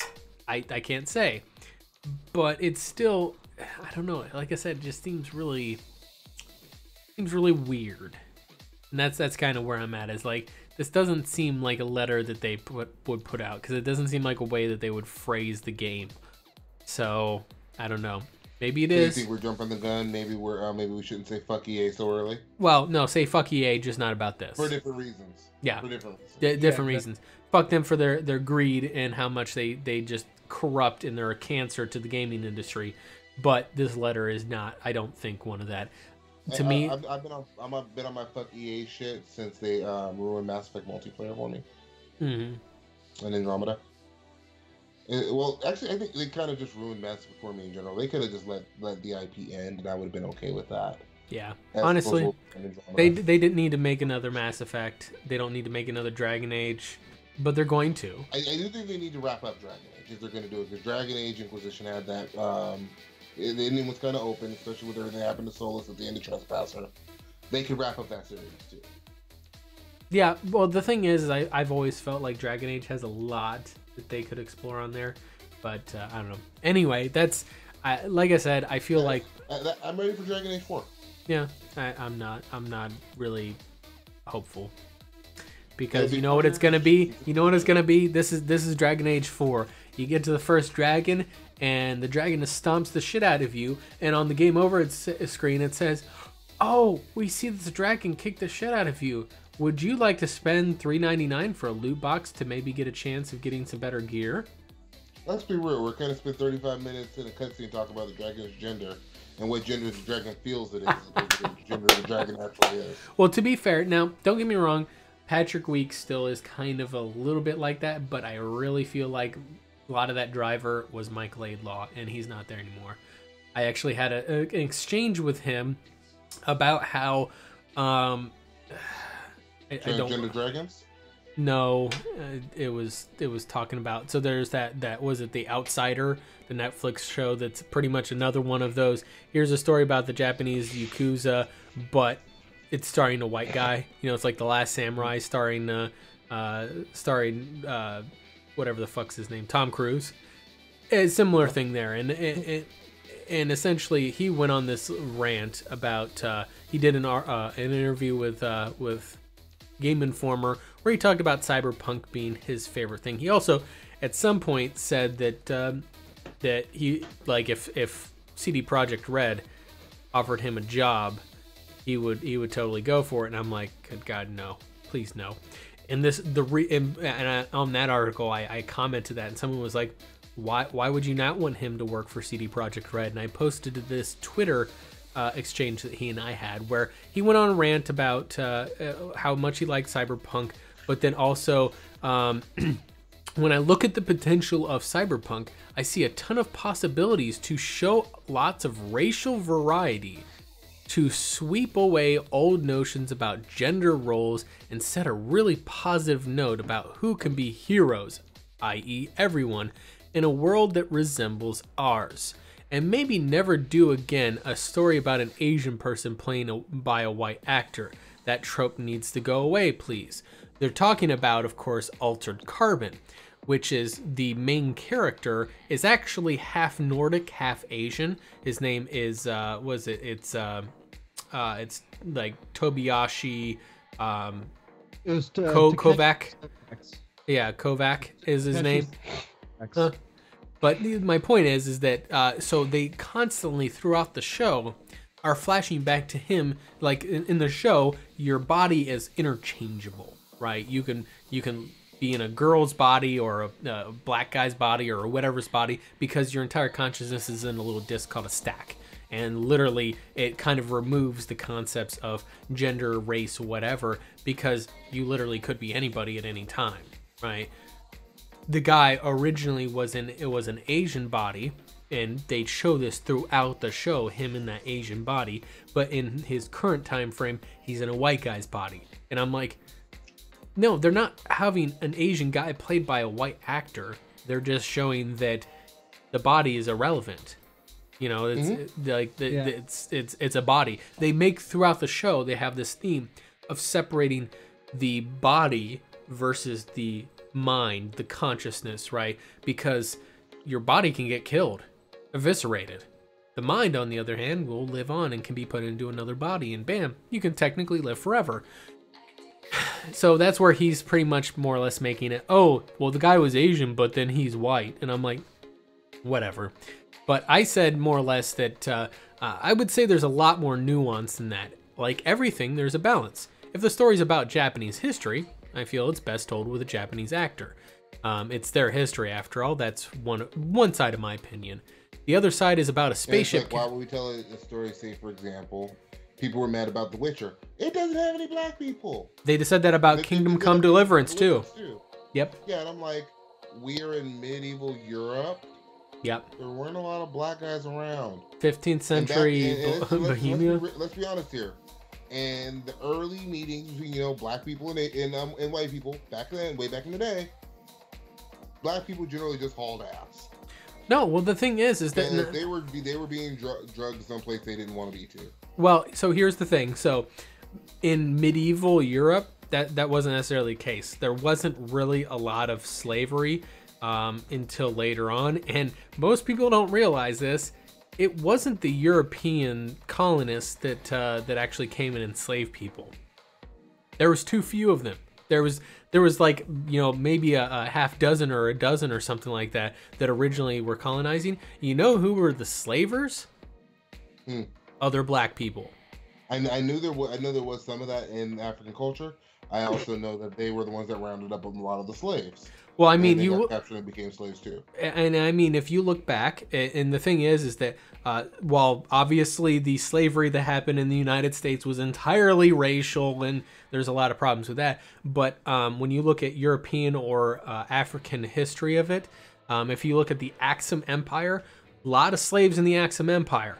It was run by black people. The slaves were black people, right? If you look at in European history, the Romans had a ton of slaves. Now the slaves were of various cultures, because it was all regional. It was about where they conquered and at what time you're talking about the empire. But they was race neutral. You could have a Greek slave, you could have a Jewish slave, you could have a German slave, you could have You're a slave. yeah, it's pretty much anybody who's not a Roman is a slave. Well, not necessarily, but you were able to be a slave if you were any race other than Roman. And I shouldn't say race, I should say nationality. Race is the wrong word. If you're a nationality that's not Roman, you could potentially be enslaved. And the thing is that there was no racial thing on there. It was more or less like, hey, we just don't think anybody who's not Roman, we just don't treat them with any respect. But that's my point. That's kind of how the white people were back then, though. Yeah, when you got into the kind of the age of imperialism, right?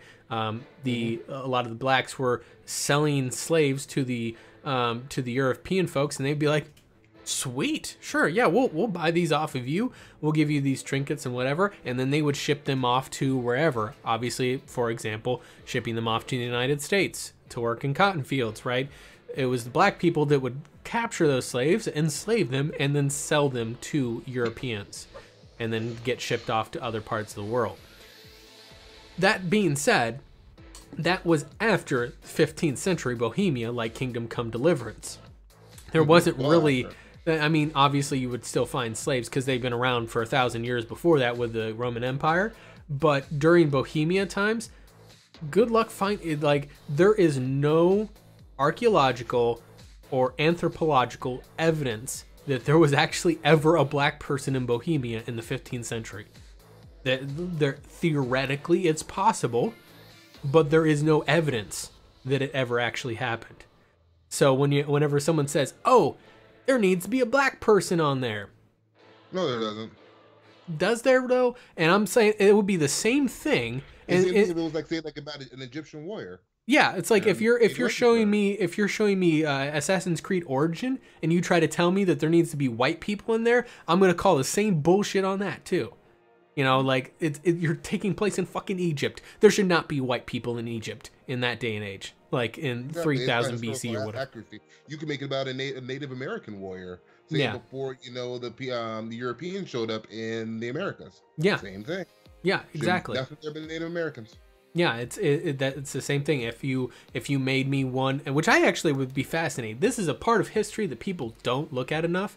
The Axum Empire, right, which was Ethiopia. It was one of the strongest empires of its time. It copied a lot of cultural and civil practices from Rome, and it was actually very technologically advanced. Nobody ever talks about that part of African history, right?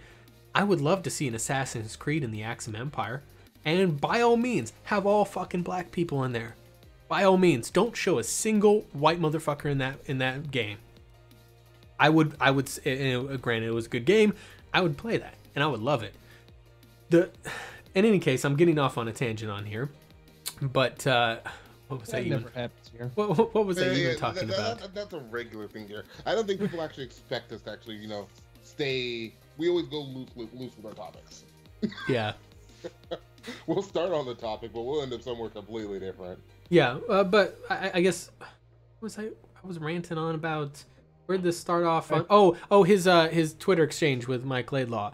But I more or less said, like that I was talking about how Star Trek, right? With you look at The Next Generation, Deep Space Nine, and Voyager, right? All happened within a short time span. All kind of existed in their same contiguous world, right? And they actually did interplay with each other on occasion. Main character of one was a white male. Main character of another one was a black male. The main character of the third one was a white female, and nobody gave a fuck, really, right? Mm-hmm. In fact, where this came into was when people were talking about how the reason why people were hating on Star Trek Discovery was because, they're misogynist, sexist, whatever. And I'm like, you do realize that Trekkies, one of their biggest things that they're proud of, this is something they're proud of, was the fact that the original series Star Trek featured the first interracial kiss on TV. That's something Trekkies are proud of. And you're going to tell me that they're racist, sexist, misogynist. Right. Yes, Star Trek is known for being diverse, being super diverse. It's super diverse. The Star Trek audience loves that. And the thing is that the Gene Roddenberry was a socialist, and he actually depicted a kind of a socialist-like society where there was no money. It was a very Marxist type system, but it was nice. It was utopian and everything worked. It was kind of in that way. It's nothing we've seen in this current day and age. Nothing necessarily wrong there. And I think that people, like, the main thing is I see more Trekkies were upset about the redesign of Klingons. They were furious about the fact that they redid Klingons. Nobody gave a shit that the captain was a black woman. Nobody cared, like, except for maybe a Twitter troll. But essentially, the disagreement that we came to is that essentially his final comment before I kind of just was like, agree to disagree and just move on, because obviously there was no changing his mind. But he was like, so you don't see the actual impact of casting people of color in sci-fi. It does not matter or impact anyone in your appraisal, because I sure saw this a lot of folks excited or angry about Discovery and suggest that absolutely does matter to viewers. No, it's because the news did, and that's the point I was making.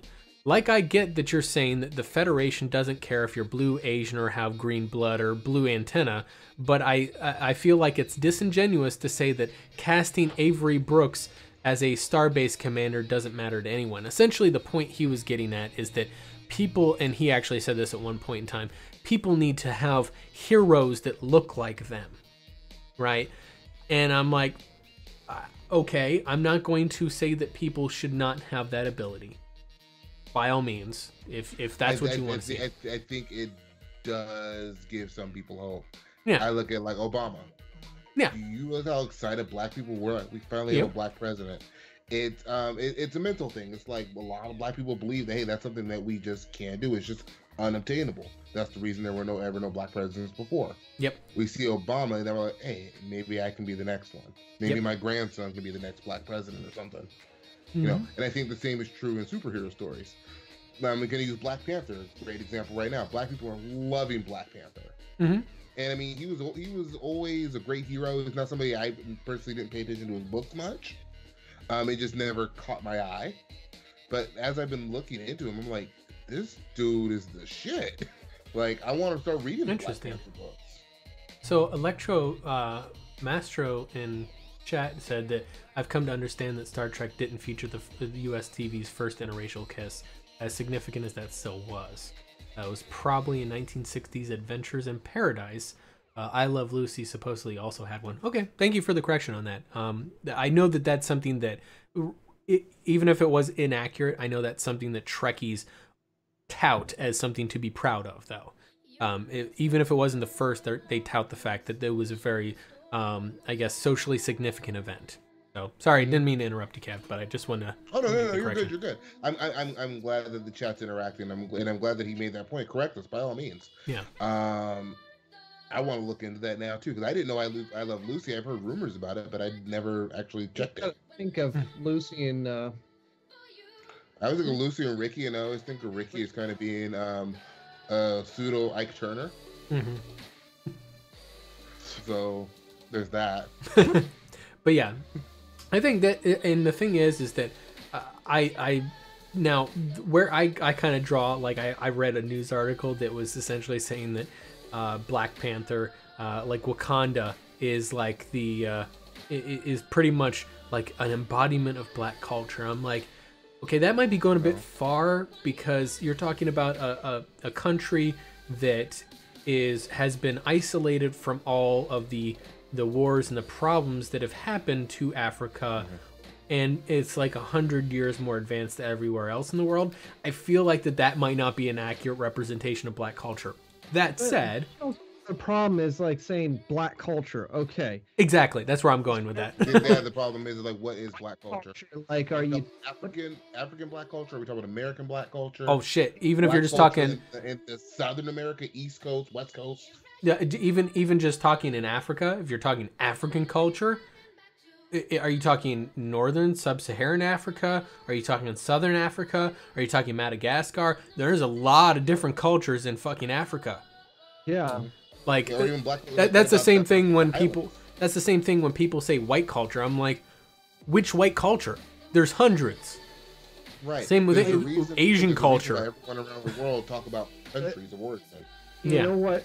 Funny is the generalities that I find the most hilarious, because people love to throw the generalities around, especially when they get confused on similar appearing yet still very different cultures. So they generalize, so they're hoping not to offend people, like Asian cultures.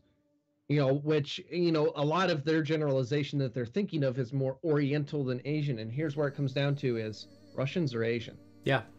Mm-hmm. Well, it depends on who you talk to, by the way. Some Russians consider themselves European.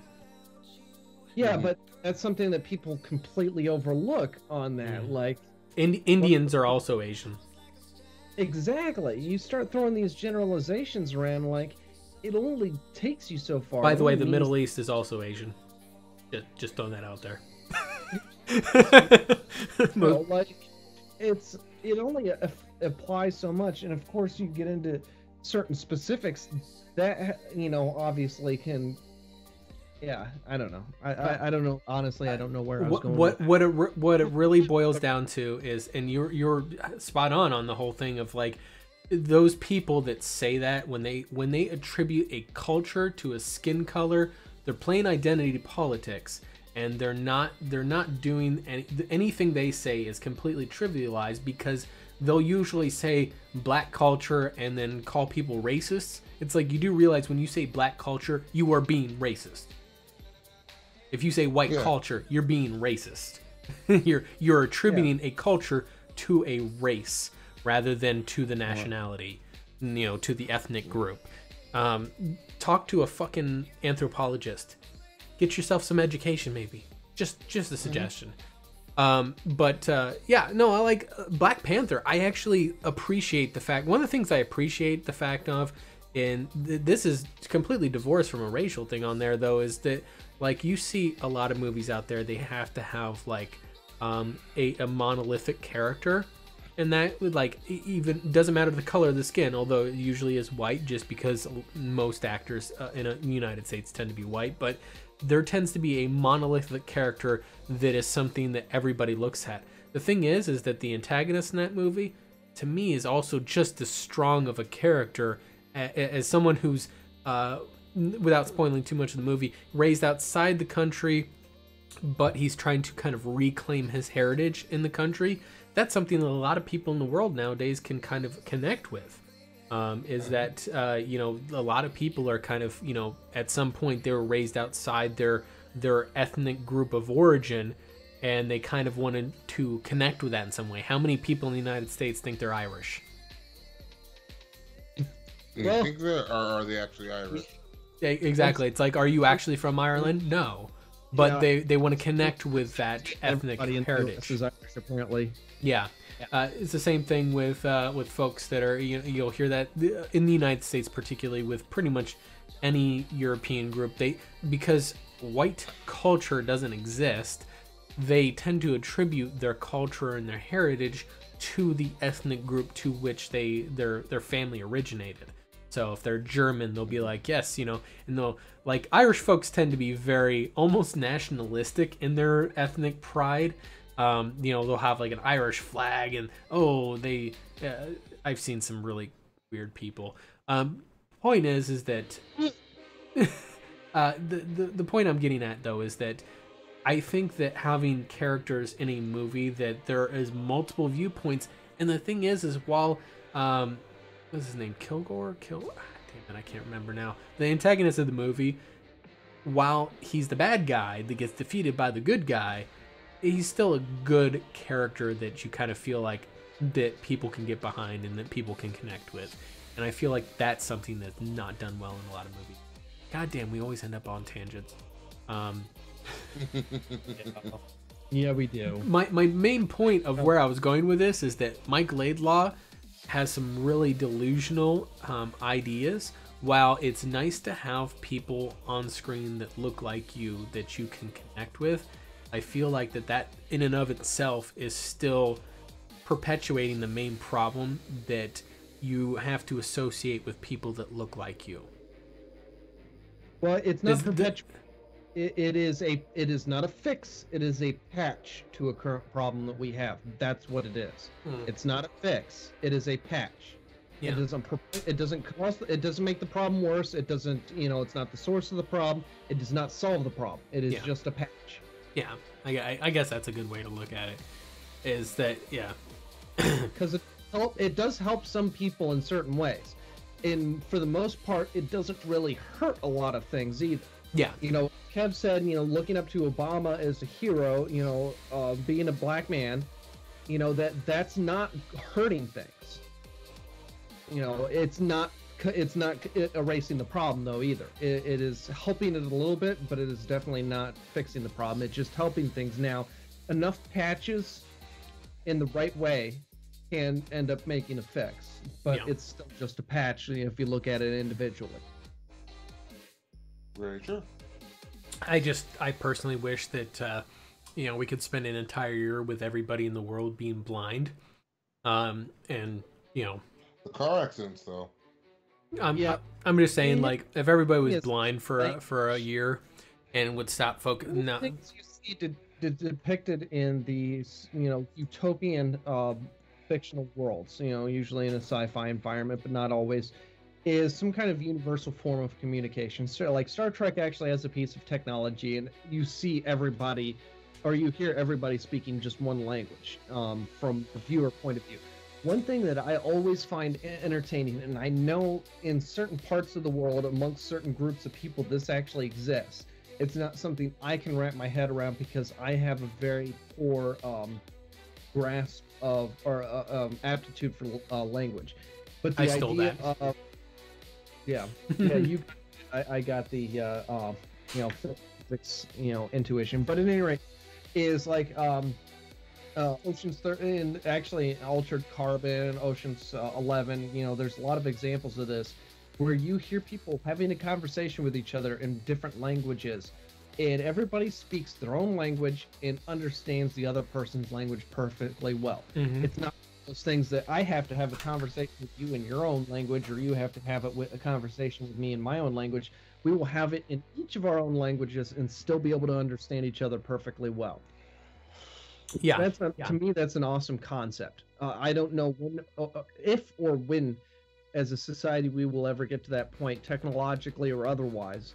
But it is an insanely impressive ideal, because that's the thing, is like you lose context, or you lose communication even when people have slightly different variations or dialects within their own language.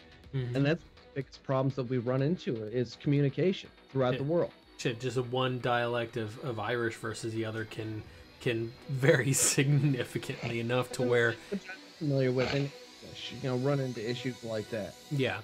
And the thing is that so there are technologies that are currently in their fledgling state that are actually working on real-time translation in a manner. Like most particularly, like I've been testing out the Pixel Buds recently, and they have a real-time translator functionality to them, although it's still a little janky, and I wouldn't really call it something that I would use in reality. But it is still, like, you can tell there is a push to kind of get that there, and I think it's amazing, because don't get me wrong, I'm fascinated by languages and I love to study them. My issue is that doesn't always make me able to communicate nuance, especially when it comes to slang. Like, don't get me wrong, you can learn Russian from a book, but you're not going to know the slang terms that they used, right? Mhm. That they're actually using in there. Some things you'll hear just won't make sense to you. So that's kind of where a translator that is kind of connected to colloquial be in tune. use. You have Yeah. to be in tune with the community. I like the example of when I was in high school, my senior year in high school, I dated this chick from Germany. Now, she was weird, student foreign exchange from Germany, so they learn British English. She used the example of asking for an eraser, which of course they say, "Hey, give me a rubber," and they scared them to death having a bunch of condoms, and that's always stuck with me. It's a funny example, but it just shows how different it is culture to culture. Yep. We're like, yeah, it's an eraser, it's not a rubber. You say a rubber, we think you mean a condom. Yep. And the thing is that there are a lot of like cultural lingos like that make for comedic moments, but I think a lot of it is that I personally don't ever judge a person based upon like tertiary like factors of their existence, like skin color. I don't give a fuck. Like, I just never have. I've never been a person that has ever cared about someone's race. I've never been that way. I think it's actually more interesting. Like, I grew up around a lot of black people. I'm bored when I don't get that difference in perspective. Mm-hmm. We all see the world, especially in today's America. Shit, and I'm a black man in today's America. I gotta have at least one white friend to talk to the police. Yeah, there's still jokes to be made about driving while black. Exactly, that's my point. Like, I've been pulled over multiple times for driving while black. I got pulled over a few weeks ago driving while black. Nothing came of it. The best joke was still from Men in Black 2 when he was like had the inflatable guy. Black too. Okay, so Will Smith was designing like new tech stuff or whatever, and they had like this inflatable like guy looks like he's driving the car whenever the car is on autopilot, and they said we made him black, but he kept getting pulled over. I like the joke from South Park, the fracture but whole, where you pick your race. Now it doesn't. They call it a difficulty slider. This actually isn't going to affect game difficulty, but it will affect everything else in life. And that's the American way. But you see the perspective. There's things the two of you white men in America aren't going to see the same things that I see, and I'm not going to see the same things as a Hispanic American or as an Asian American. I'm just not. Well, the other factor. The other factor or is even that where we're from. Mhm. Like, It's if not you're just from the South or on the East Coast. It's gonna be a whole different thing than me being from the West Coast. it also a lot has to do with economic class too. Yeah, they do. You know, you got different economic class area, suburb versus metro, you know, that sort of thing. You know, you can have a black man or black whoever, man, woman, whatever, grows up in the suburbs in higher quality environment, and their life is going to be better than, you know, a white person that grows up in a ghetto. You know, you whatever your skin color is, your life is going to be kind of shitty. Well, no, yeah, there's truth to that too. I think about somebody, black man who did grow up in the ghetto, and I live more. It's more of a blue collar neighborhood now. I wouldn't call it. You know, it's not a rich neighborhood. It's not an affluent neighborhood, but it's definitely not the poorest neighborhood around. Yeah. It's not the richest either. It's very, very middle class. And so what my children grow up with versus what I grew up with are very different. Mm-hmm. The truth of it is, it just depends. The truth of it is that I think a lot more has to do with economic class. Now, granted, there are still racist people out there, and there's still racial bias, but I think that a lot of people are like, "Oh, you see a black guy." Yeah, like Key and Peele make jokes about this a lot, and I always get a kick out of whenever I see one of their skits that are like the cop just sees a black guy and just starts shooting at him, even if he's like holding a teddy bear. I saw a gun. You know, the police captain walks up who's black, and he just starts shooting at him like he had a gun. Police captain. It's sad when you see that too. What's even sadder than people say racism doesn't exist anymore. I get told that God knows how many times. I get told that on the internet. I was told. I made a comment on YouTube years ago about GTA 5, where I remember they were playing as Franklin, and Franklin just walked by the cop, and they started shooting at him. There was a video that was exploring the theory that the cops in GTA 5 were racially biased, and I remember that was fascinating. Well, what made it even funnier too is or actually say more sad, is this is when we started seeing all the police brutality stuff, like right around the time GTA 5 came out. I think it may have been out 6 months. And I made the comment on YouTube that, well, why does that look so much like what we're seeing in real life today? Like so much truth here. And you just saw a bunch of angry people telling you that racism don't exist. Yeah. I couldn't help but laugh. I think the problem is that if it was just purely the race of it, I think that there would be no issue in debunking it. I think a lot of it has to do with association. And this is where people get into a lot of problems. Good God, we're running long, and we'll have to close up here pretty soon. Here I'm talking about how women clutch their purse when I walk by.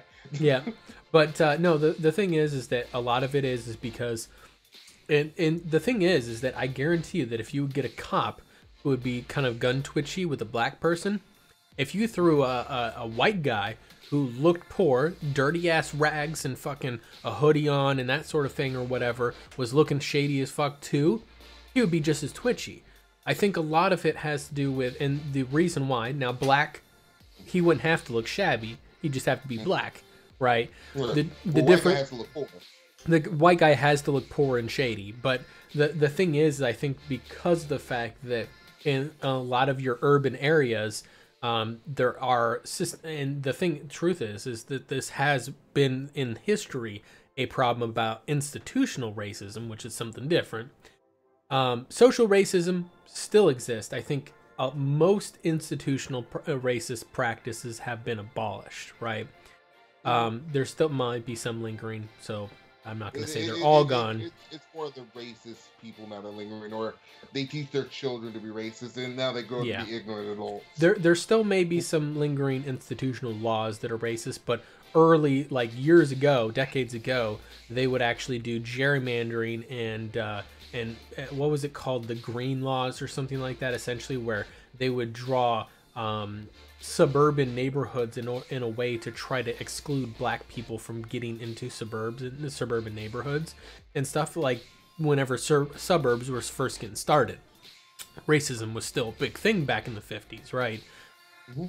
And I think that now we're in a state where, because of the fact that blacks got separated from whites and like kept out of the suburbs, kept out of those middle income classes, they ended up in the inner city, in the ghettos, in the poor areas. Therefore, a lot of black people are in poor areas. There are a lot of white people, a lot of Asians also in those poor neighborhoods too, but they became predominantly black because of those institutionally racist practices back in the day. Now when you're in poor areas, black guy in your school, which is predominantly Asian and white. Yeah, well, I mean, but the thing is those poor areas are more notorious to have crime, especially violent crime, especially gang violence and that sort of thing, right? So when a cop goes into a poor area, he is predominantly going to see black people, and that's predominantly going to be the more violent and more dangerous places to be. Therefore, he begins to associate in his brain, black person, dangerous. Mm-hmm. Right, and that is bad, right? Because that's essentially he doesn't dislike black people. He doesn't have any fundamental problem with them. It's that as a cop, his brain has been conditioned that when he sees black, it's dangerous, and that's kind of like how, for example, people condition, oh, you're in Florida, there's gators. Yeah, right, exactly. Well, not everybody's running around riding on a gator in Florida. Yeah, but that's what in a cop's job. Cops are not taking scenic routes through the rich neighborhoods very often, right? They're usually down in the shit, right? And that's where they're gonna see a lot of, and that's where I think a lot of the problem comes from with police violence, is that everybody just wants to blame the cop and say that the cop is racist, and that's the entirety of the problem. And I'm like, I think that the better thing is actually to try to find a way to get away from the whole black people in poor neighborhoods. Try to find a way to get those poor neighborhoods and uplift them more. I don't know how to do that. And instead of finding somebody to blame, try Yeah. to figure out what the problem is and how to fix it, Mhm. and then of course fix it. You know, and to be honest with you, and this was something Specifically, not generalizing what the problem is. Obviously, racism generalizing is the problem, but how is that problem being caused? How is it continuing? And then how do we fix that? And then of course fix that. Yeah, and now the other thing on there too is that I was going towards is when we were talking about violence in video games last week, and then I also talked about the Mortiel fallacy this past week. Something I noted on there is that video games have been they actually did the study, and I don't know if this is actually true to the extent of this actually had an impact or if it was just coincidence, but big title around the launch of a big title like your Call of Duty or whatever like that, there was a marketed decrease in gun violence in inner city areas. Because they're playing COD. Because they're playing COD. They're shooting each other in game rather than real life. And I'm like, I think that might be coincidence. I don't feel like there was a lot of coincidence. They're busy playing video games. I'd like to see that same study redone when Madden and 2K come out. Yeah. Since all black people basically I think play football and basketball. well they just looked at big title releases. It didn't matter which kind, not just Call of Duty, but any big title releases. And Call of Duty. If you look at when a big video game comes out, yeah, you might see some things change because they're playing the video game. Yeah, They're not out doing stupid shit. I think there is an interesting point to be made of the potential for video games to be keeping kids out of bad environments. And I made that point on the Mortiel fallacy where I was saying that it should not be a supplicant for parenting, for being in your kid's life, right? And playing the games with your kid, or at least trying to be interested in what your kid's doing. But at the same time, it seems to have a certain effect of keeping kids out of the bad shit.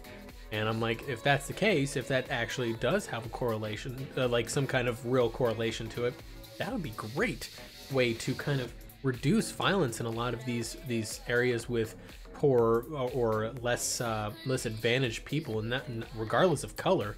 I'm just saying in general. But yeah, so we not only went off of video games entirely, we went into the most controversial shit. We got into some political shit. He over here now telling people they should be playing games with their kids. I ain't playing Minecraft or no damn Lego games. Kev, go play some fucking Minecraft. Your kid's only gonna be a kid once. I tried to play Minecraft with both of my boys. I couldn't do it. Good. I did do. My oldest son wants to get in, or my younger son wants to get in streaming now. My older one wanted to before. When my older one wanted to, we did stream Minecraft once or twice off the 360. I just can't do it. Minecraft was like, you know, Dad, I want to live stream. Okay, let's live stream. You're gonna turn around and your kid's gonna be 20, and you're gonna be like, "What the fuck happened?" Dude, I'm already there. My oldest is gonna be 13 this summer. I'm like, where the fuck did the time go? I remember when you were 4, refusing, or he was 3 or 4, refusing the potty train, hiding poop in corners of his room, hiding diapers, so that way he wouldn't have to go to the bathroom. And now you're a year from high school. Like, fuck. But I think that I do think though that still is something like some people I've seen it where they use their iPhone or their iPad as a babysitter. You know, Yeah, I've seen it too. You know, that's what I was more or less getting at. It's like, don't. Oh, no, I'm giving you shit. I'm giving you shit because we just do other shit together. Like our thing lately, we've been watching through Dragon Ball Z together. Yeah. They watched like the whole Cell Saga with me. Nice. Actually, I take that back. They missed the ending because they got in trouble. They lost their TV time, and I just finished the saga. Man, but that's the best one. Get to see. Well, everybody told me to stop after the Cell Saga. I'm in the World Tournament, and I'm kind of mad because I'm enjoying Kid Trunks. No, that's what I'm saying. Is that no? You Boo. The main thing I was saying is that the Boo saga is going to tie into Super, so you probably at least a little bit. That's on Reddit because I asked about it on Reddit about a week ago, and they said, yeah, no, because the Boo saga, you really need to see the Boo saga to understand Super. Because you're gonna be lost on some stuff, and that's why I told you in the last podcast. But I do see a definite change after the Cell games, and I like it. It feels it has a very different feel to it. I didn't enjoy it until the tournament started. And right now, where am I? Where I'm at in the World Tournament, Piccolo just forfeited. Oops, sorry for anybody who hasn't watched these realize how bad I spoiled something. You just spoiled it for Xaiphen. He's been waiting to see that fucking segment, and you just ruined it. It's a 20-year-old show. I started going. I went partway through the Boo saga. I'm messing with you. Series. Like to the point where I'm mad that they destroyed the Gohan I loved. I don't like teenage Gohan. I loved Gohan as a kid, like the whole time. Yeah, I got as far as to the point where Majin Buu physically transformed, and then I'm just like, you know what, I don't. See, I haven't seen that part yet. You haven't even seen his final form. Skinny Boo. This isn't even my final form. But yeah. Well, he says that too, because I can only think of Frieza saying that. Yeah, I think he's the only one. If not seen that video I shared of the different Warframes, I think they call it shit frame on the media channel. That is fucking awesome. Like the one representing Valkyria is that like this woman who's just going insane in the drive-thru, trying to climb through the drive-thru windows. I've not even seen my ultimate form.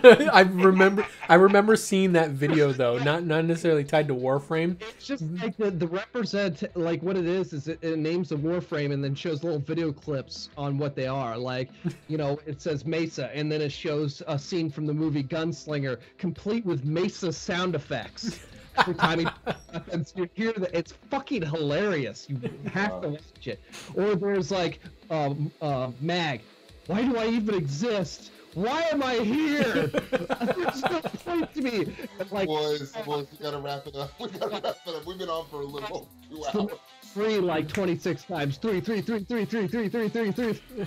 Gotta wrap it up, boys.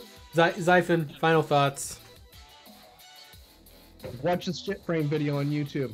Look it up. It's awesome. And Kev, final thoughts. Hold on, let me mute you first. Turn down his volume. That's all. No, I got a better one. I'll just slowly turn up the music while you're talking. God of War coming. Smash is also coming to Switch, folks. But we all know who's going to be the best, and that's Bayonetta. And anyway, folks, we're going to start getting close down here for the night. We'll be back next week for some Rainbow Six play with the new zombie mode or what have you, and that'll be on our next party next week. And then the week after that, we'll be probably rambling on about other stuff that'll be completely nonsensical and also completely off topic, and trying to get ourselves in as much trouble as possible, because apparently that's what we do now. We're gonna get. And Kev, of course, will keep praising gaming because that's what he does. He'll keep being a Switch fanboy. You guys know how this goes. We're going to get signed out here this week. We'll see you guys. We'll see you guys for the next Pixel Crashers podcast.